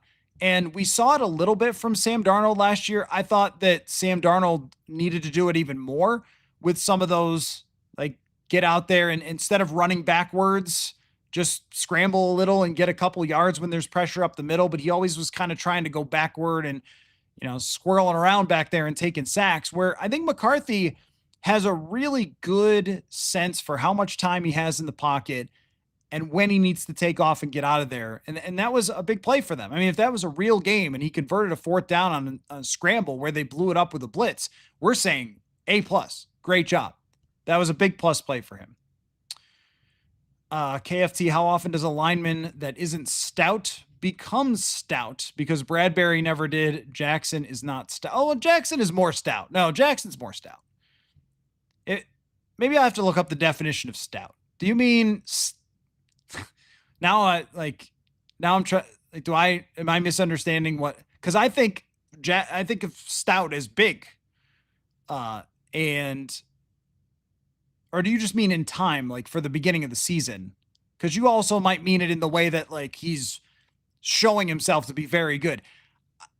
As far as his size and athleticism goes, they're really good. I think right now what he's learning is that NFL power is different.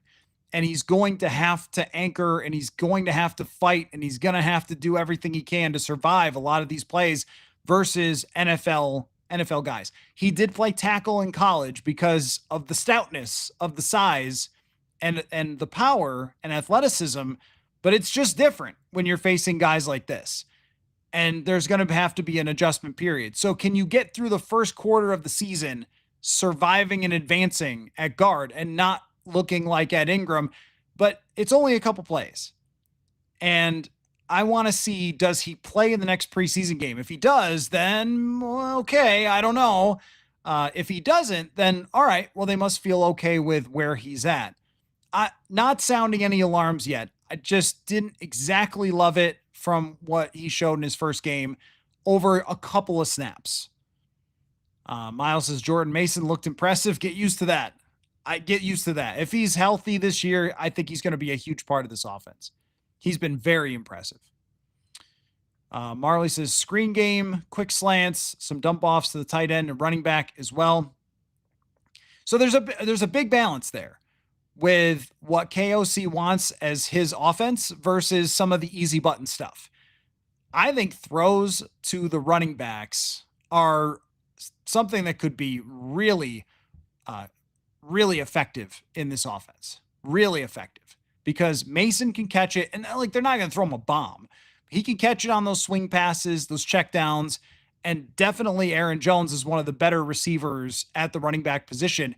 You'd like to see Hockenson get leaned on, Jones get leaned on, Mason, and then build off of that as you go forward. I don't think that they have to baby him. Like even yesterday, they didn't. Like he threw it over Lucky Jackson, but that's a 20-yard throw. And the throw to Addison, like he's going to have to hit those downfield throws. But I think there's some easy button stuff that's, hey, throw a swing pass to Aaron Jones, get 9 yards, move forward. Mibbley, Blackman has just not looked the way we all fooled ourselves into thinking he looked based on him being a 3rd-round pick and getting playing time.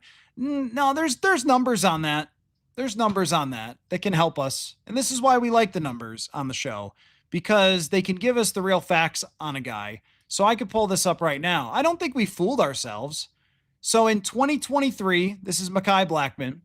He had 434 snaps, 71.8 coverage grade, and 8 pass breakups, allowed a 87.8 quarterback rating into his coverage. I moved my other computer over here, which is why I'm looking there, so I can not try to type on this one and also stream on this one. Anyway, those are good numbers. And his tackling grade was a 90 for 2023. Those are good numbers. And let's not forget that they were ready to have him be the starter last year based on what they saw from 2023. So I think that it's reasonable to think that he could have been good in this and could still be good. It's just he hasn't looked quite the same. A lot of us have not had devastating leg injuries, though, so maybe it's harder to come back than we think it is sitting in our houses next to our dogs. Skull to the Bull says Darnold also sucked at the quick pass. Not true. Not true. I got numbers for that, too. I can get them. It was not that Sam Darnold sucked, as you said, at the quick pass. And this is what's great about the numbers, because we can get this right. We can characterize these things correctly. If we look at, I'm going to pull this up here, passing depth from last year, starting quarterbacks, short passing, okay? Sam Darnold was graded as the 5th best short passer in the league.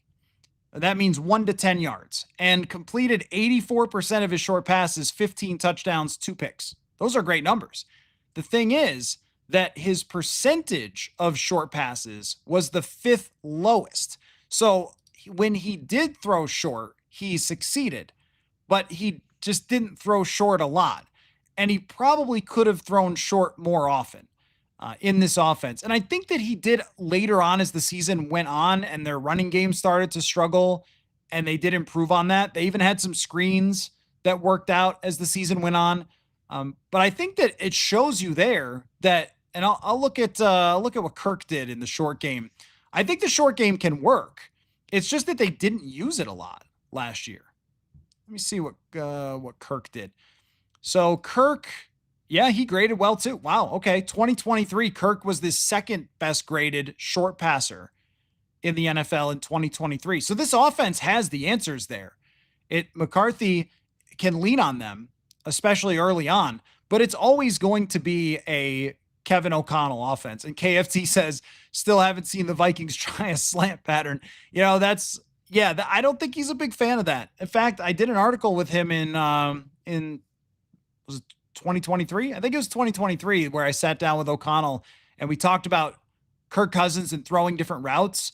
And he did have in there in the article some concerns about slant routes. Like, you're kind of throwing it into a lot of traffic. There's a lot of deception there. I think that they like Hockenson underneath on things like hitches and quick outs from someone like Addison, little slot stuff that's sort of a flat.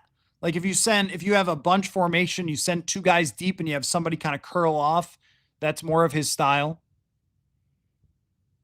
Tristan says, I see the Vikings having a top 5 defense easy. I don't think it'll be easy.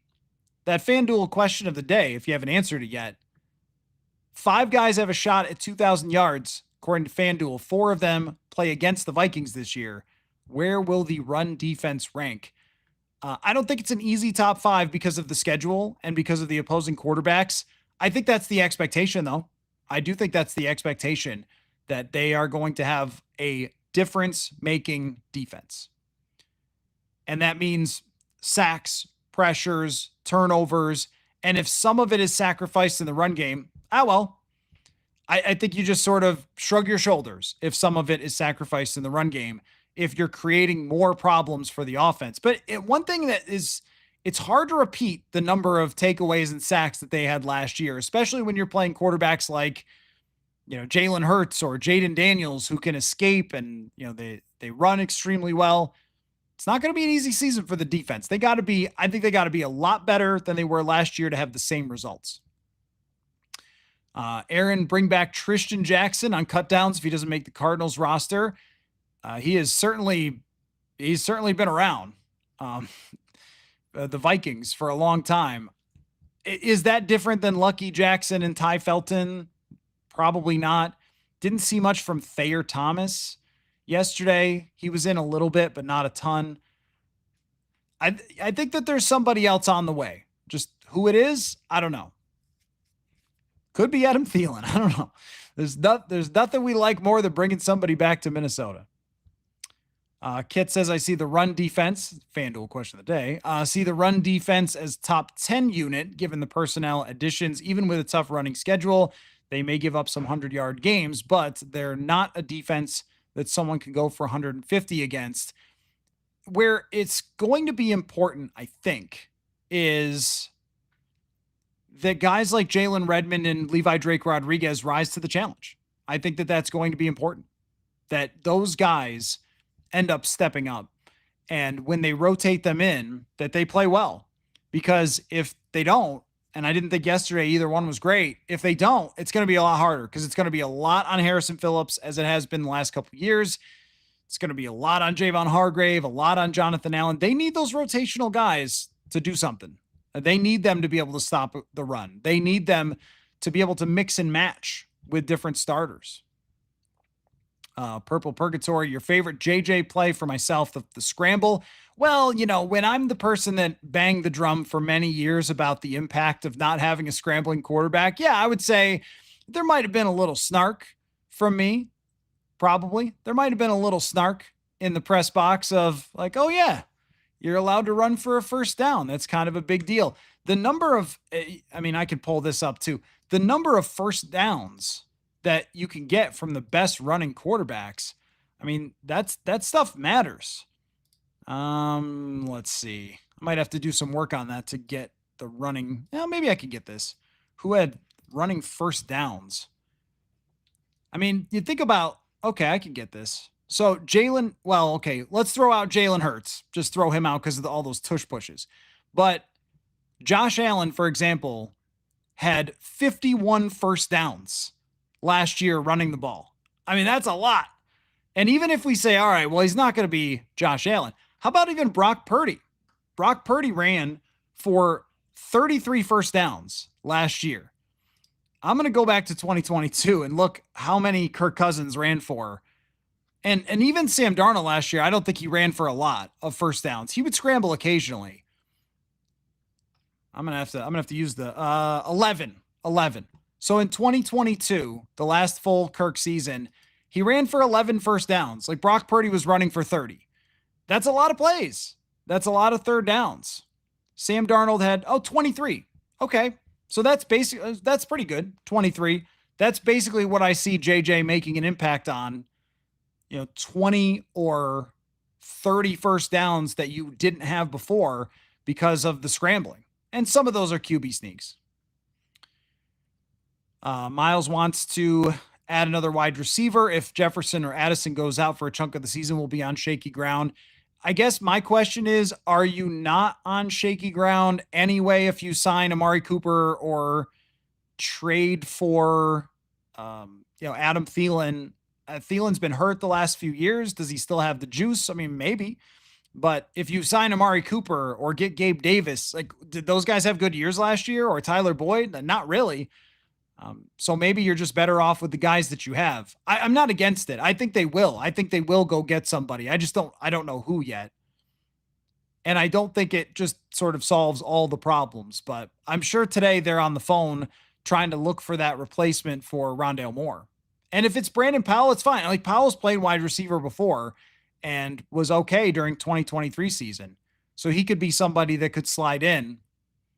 That would probably be my first choice because he can return punts. He'll be fine. He'll catch the ball. It'll be all right. And he can slot in a little bit for a wide receiver. Do I want to be the podcast that criticizes them for letting go Trent Sherfield? I kind of do. I kind of do. I kind of want to be like, well, if you had Trent Sherfield, this wouldn't be a problem. Julian says, with the way they have clones as backups for a specific starter, could Blackman be viewed as a Murphy backup clone rather than just being an outside corner? Yes. I think that that's true, that he is somebody that they want to play inside and outside, and he has. And I'm not declaring it over for Mekhi Blackman. It's just that when he played as many snaps as he did in a game like that, in a preseason game, you go, okay, that's not something I expected from somebody who has a track record with this team. That I would have thought going into this, I would have had him ahead of Jeff Okudah on the depth chart going into training camp, or at least by this point in training camp. And instead, he's playing a number of snaps that you would expect from an undrafted free agent. That's just a little surprising. But I agree with your theory that they do try to have guys who are prepared to take over that role. So if Murphy got hurt, Mekhi Blackman probably is the next man up. That's probably true. Tour, T-U-R-E.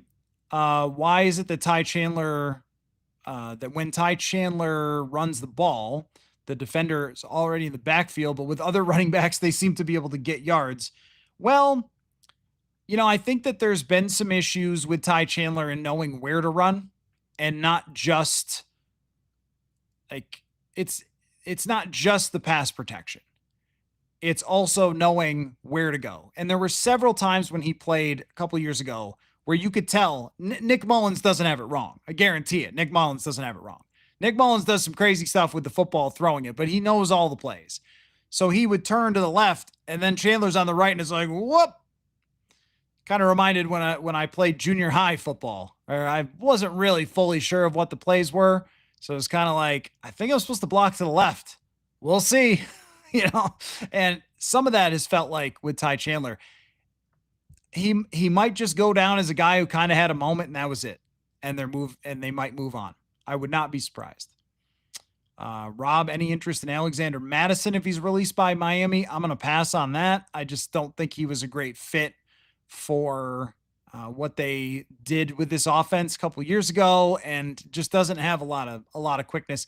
I think he was good for a certain type of running scheme, and that was with Gary Kubiak and with Kevin Stefanski. The fullback was ahead of him, and he worked out pretty well. But I don't think that he was really a good I don't think he was really a good fit for what they wanted to do in the run game, and probably wouldn't be again. No Daknat. Sorry on the name. If you're calling out concerns with first round picks, Jackson his first snaps, or even JJ, who is almost the same situation, Dallas Turner far more concerning. I mean, Dallas Turner played 9 snaps. I mean, after a really good training camp so far, 9 snaps is not going to move me. And they did nothing. That defense did absolutely nothing. They talk about playing vanilla, the starting defense, they did nothing. Nothing to show anything on tape. No, I would not be. See, with Jackson, though, where it's different is Dallas Turner does have a sample size. He does have a really good camp. With Jackson, it kind of looked like it's looked in training camp. I don't think it looked horrendous, but it hasn't looked like he's anchored that well against power. It hasn't looked really that sharp at times. I think he's been good in the run blocking department, which I thought it was fine yesterday. So, no, I would not say with Dallas Turner that it's concerning. I think just in general, we all are waiting to see on Dallas Turner. No one is guaranteed that Turner is the next Chris Dolman. But his camp has been really going in the right direction. And a lot of it is deception based too, with him getting on the field with Van Ginkel, sometimes dropping back, sometimes rushing. So if he's just out there playing in a preseason game when he knows he's going to be a big part of the defense, doesn't want to get hurt, I'm never really evaluating the guys who I already have seen and know pretty well. It's mostly the players that we don't know well, like Jackson or even JJ McCarthy. I shot you 99 with the super chat. Thank you so much for that. How do teams steal potential practice squad players? Brosmer looked good, so he might get some looks. Can he decline other teams, stay here with the Vikings if they want to keep him? No, I don't think so. I think if you get picked up on waivers, you get picked up on waivers. And what happens is the team has to put you on the 53. So if they claim you claim a player, and you have to put them on the 53. So if there was another team that, say, had 2 quarterbacks and hated their third, they used the Texans, for example, who should not be too thrilled with any of their other quarterbacks outside of their backup, Davis Mills, who's a good backup quarterback, by the way. If they're sitting over there going, okay, Graham, whatever his name is, holy cow, that was horrible. And Slovis looked pretty messy. Hey, if they waive that guy, we're going to pick him up, put him on the 53. Yeah, I'm pretty sure that's how it works. I don't think you have a choice. You get waived, someone puts in a claim, they pick you up, they're yours. See, I just don't agree with this, with Dallas Turner's mediocre outing being concerned. Like, you have to understand, like, there are 2 forms of preseason. Okay. The first form of preseason is when the starters walk out there and sort of pretend for a little bit to put on their purple uniforms and get out in front of the fans and run a little bit of stuff just to feel alive. Okay. And then there's the other parts, which are Bo Richter and Gabe Murphy and all these guys, Tyler Batty, Joe Huber, who are playing for their lives. Okay. There's 2 different games going on out there. Dallas Turner's not playing for his life. Dallas Turner's putting on his pajamas and going out there for a little bit for one series just to, okay, I did it. I'm out there. He has looked really good in camp. And I don't know what this season's going to be for Dallas Turner. I really don't. But we absolutely cannot judge this. This is going way over the top to start being concerned about a guy after 9 snaps where they ran nothing and just sort of stood there and allowed the Texans to drive down the field. So, Jesse says people that use PFF grades, especially in preseason, are lame. Well, Jesse, I'm sure you know more about PFF grades than I do, being that I wrote an entire book about it. But I will say that they have been useful in the past when it comes to players who we're looking at that I was just describing, which are guys like Joe Huber or guys like Gabriel Murphy, to put some numbers on what we saw. There are 90 players out there. It's very hard to track, not 90, some starters are out. It's very hard to track at the stadium every single player's performance. So it gives us a snapshot of who might have stood out and who might have struggled. And yesterday, there were quite a few players. I mean, when I went through that list, did anybody who read the list think, oh man, what is PFF on crack? Like, no, I thought the list was very accurate. I was surprised at how good Huber was, but they ran the ball well. Xavier Scott was good. Using those grades, I think, to identify some people that maybe we missed and some performances that we missed has been super useful to me in the past. And when it comes to the grades as a whole, you're going to have to read the book if you want to understand how to use those in general. But, I do agree with your next comment that no one should be assigning a red flag to Dallas Turner based on like 9 snaps. That's where we need to make sure that we react correctly. And I knew that it was going this way. It was going to the Kwesi can't draft, because some of you can't stand that the team is so good because you haven't been able to complain about Kwesi all summer. I figured that that's where it was headed, and that's exactly where it was headed. Of course it was. Dallas Turner's had a really good camp. That's all I can tell you. He's had a really good camp so far. And we've got to see it on the field for sure. But the role that he's been in, very interesting so far. A lot of deception, a lot of 3 outside linebackers on the field. I've really liked what I've seen from him, and I've really liked his mentality. So I'm not going to be concerned at all when it comes to 9 snaps. Miles says, do you think Howell bought himself some time with the preseason performance? I do. It almost seemed like O'Connell was a little bit surprised. It actually did, because he was like, well, that he played so well. Like, I guess we have to see him in the game because it hasn't been good in practice. Practice means more than the preseason game. But I think you're right in the way you frame that. It's kind of bought himself a little bit of goodwill there. Like, okay, when he's actually out there, he did a lot of good stuff. So that's good for him. This week is big for him. But we're also getting to the point. Now, I looked this up. I believe it was August 22nd when the Vikings acquired Nick Mullins in 2022 and decided to move on from Kellen Mond and Sean Mannion. So this next week is really big for Sam Howell. Addison was held when he cut on the 18-yard completion. JJ was throwing to a spot. Okay. Well, I mean, I just thought it was a really good throw. I like that throw. And look, coming out of breaks, guys get grabbed and held, and you got to fight through that. And Addison did. Throwing to that spot, I thought was really good. He threw to a spot out of the break. And if a guy has to dive for the ball, if it's Jefferson, if it's Addison, I mean, that's a completion. Like, throw to that spot. Throw to an area where he's going to be coming out of his break.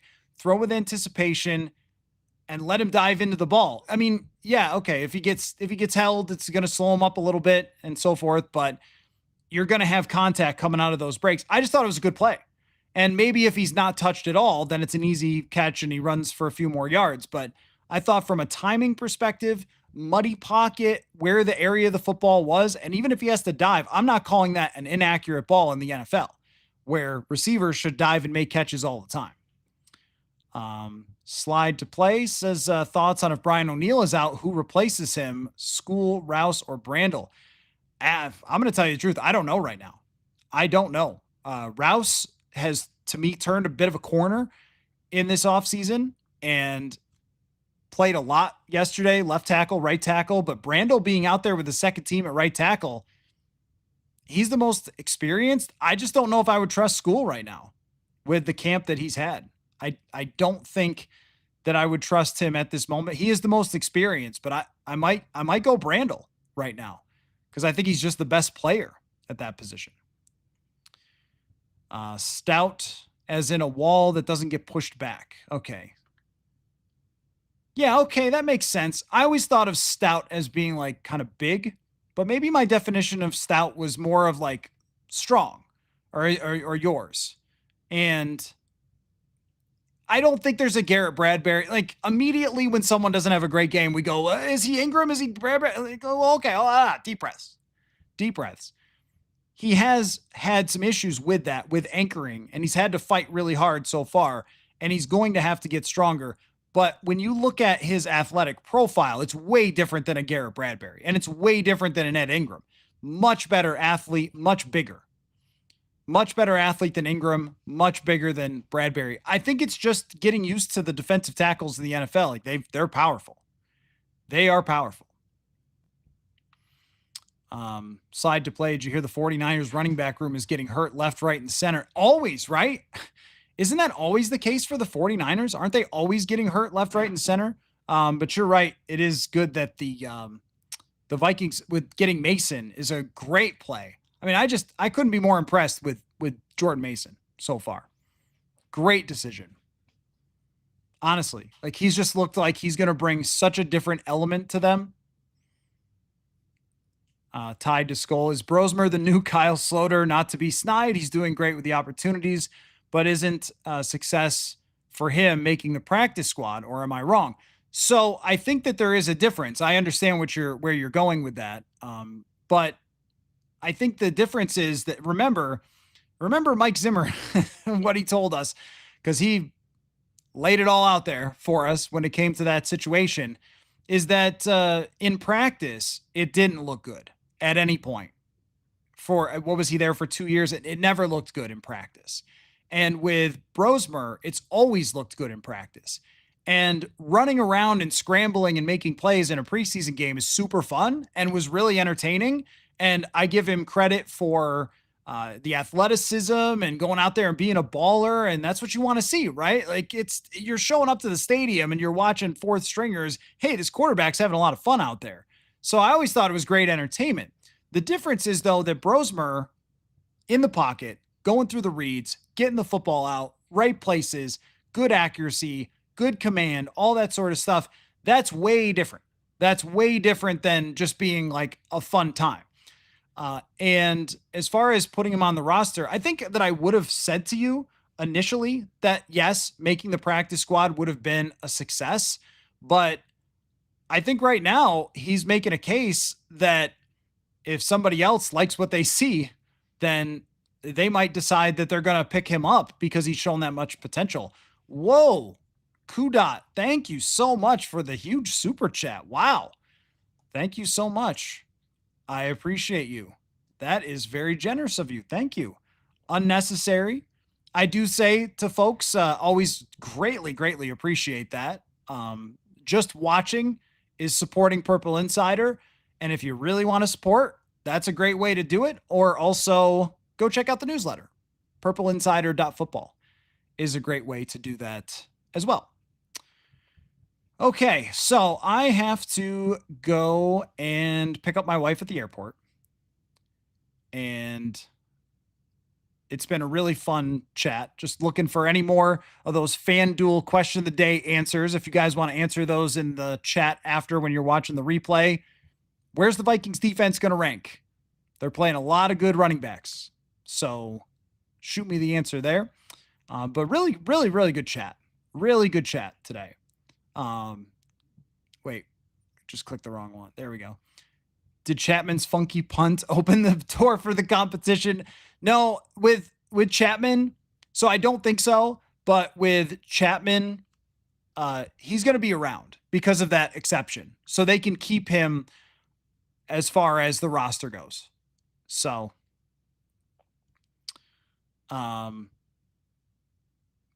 yeah, the Kyle Sloter thing was one of the weirdest. I think it's one of the weirdest things I've ever had in terms of my career covering, because the fans really fell in love with him and he was a lot of fun. He was entertaining and they loved the Slaughterhouse thing. But it was never really a situation where he was going to, I mean, some people were asking me back then, like, is he going to take Kirk's job? Is like, what? He, there was a real fervor for him. I think because people were bored during those training camps. With Brosmer, there's a lot of real NFL stuff that he's doing that's, I think, good. I don't think he's going to take JJ McCarthy's job. I think he could be a long-term NFL backup. That's what I'm seeing right now from him. And that's what I saw yesterday. But I hope he gets opportunities for all of us to evaluate that are against some better competition. It's not just the fourth team. Why do I think that none of the tight ends produced yesterday? I don't love the situation. As of this moment, I think Urasek is going to get it. I just don't love the situation for the tight end 3. It's been an issue for a long time. And I mean, this offseason that we've had this conversation for a long time, like going all the way back to the draft, and they pick somebody and Gavin Bartholomew hasn't been able to get out there. And Urasek's been the most impressive, but the fact that they went out and got another veteran to come in and play in the preseason, I think kind of tells you a little bit of where they're at with that. That might be a situation where they pick somebody else up. Mr. Mayor, still think it was a little foolish to cut Bradberry instead of keeping him as a backup. I had that same thought myself. I definitely had that same thought. It wasn't something that they necessarily needed to do. But maybe you look at it like Garrett Bradberry's a leader on the team for a long time and is truly, and I mean this, like one of the classiest guys you're going to run into in the league. You knew he was going to get a starting job elsewhere. And maybe they looked at it like, why don't we just take the guy we've been developing and Michael Juergens, who I thought looked good at moments, especially in run blocking. Why don't we just move him up into that position? We'll let Bradberry get a starting job. I know it's not the nice football league, but maybe there's something to that of this team gets graded really high by players all the time. And you're kind of doing right by the guy, knowing that he's going to be a starter somewhere else. I don't know. Because it wasn't a cap issue. That's the best thing I can kind of come up with. So, all right. Well, I will be back. Tomorrow night to recap tomorrow's practice, and we'll see what happens there. And then later in the week, Wednesday, Thursday. Also, we'll have Chad Graff on the show this week. We'll also have Lucky Jackson on the show tomorrow night. So you're going to want to make sure, if there's no huge headline for tomorrow, then I'll probably start the show with my conversation with Lucky Jackson. It's a good discussion. We recorded it the other day. So we'll have that tomorrow night, live stream, probably 7:30, I'm thinking, Central Time. So thanks, everybody, for a great chat. Always appreciate you guys, and we'll talk to you again very soon. Say it. Football. It's back, baby. Real football.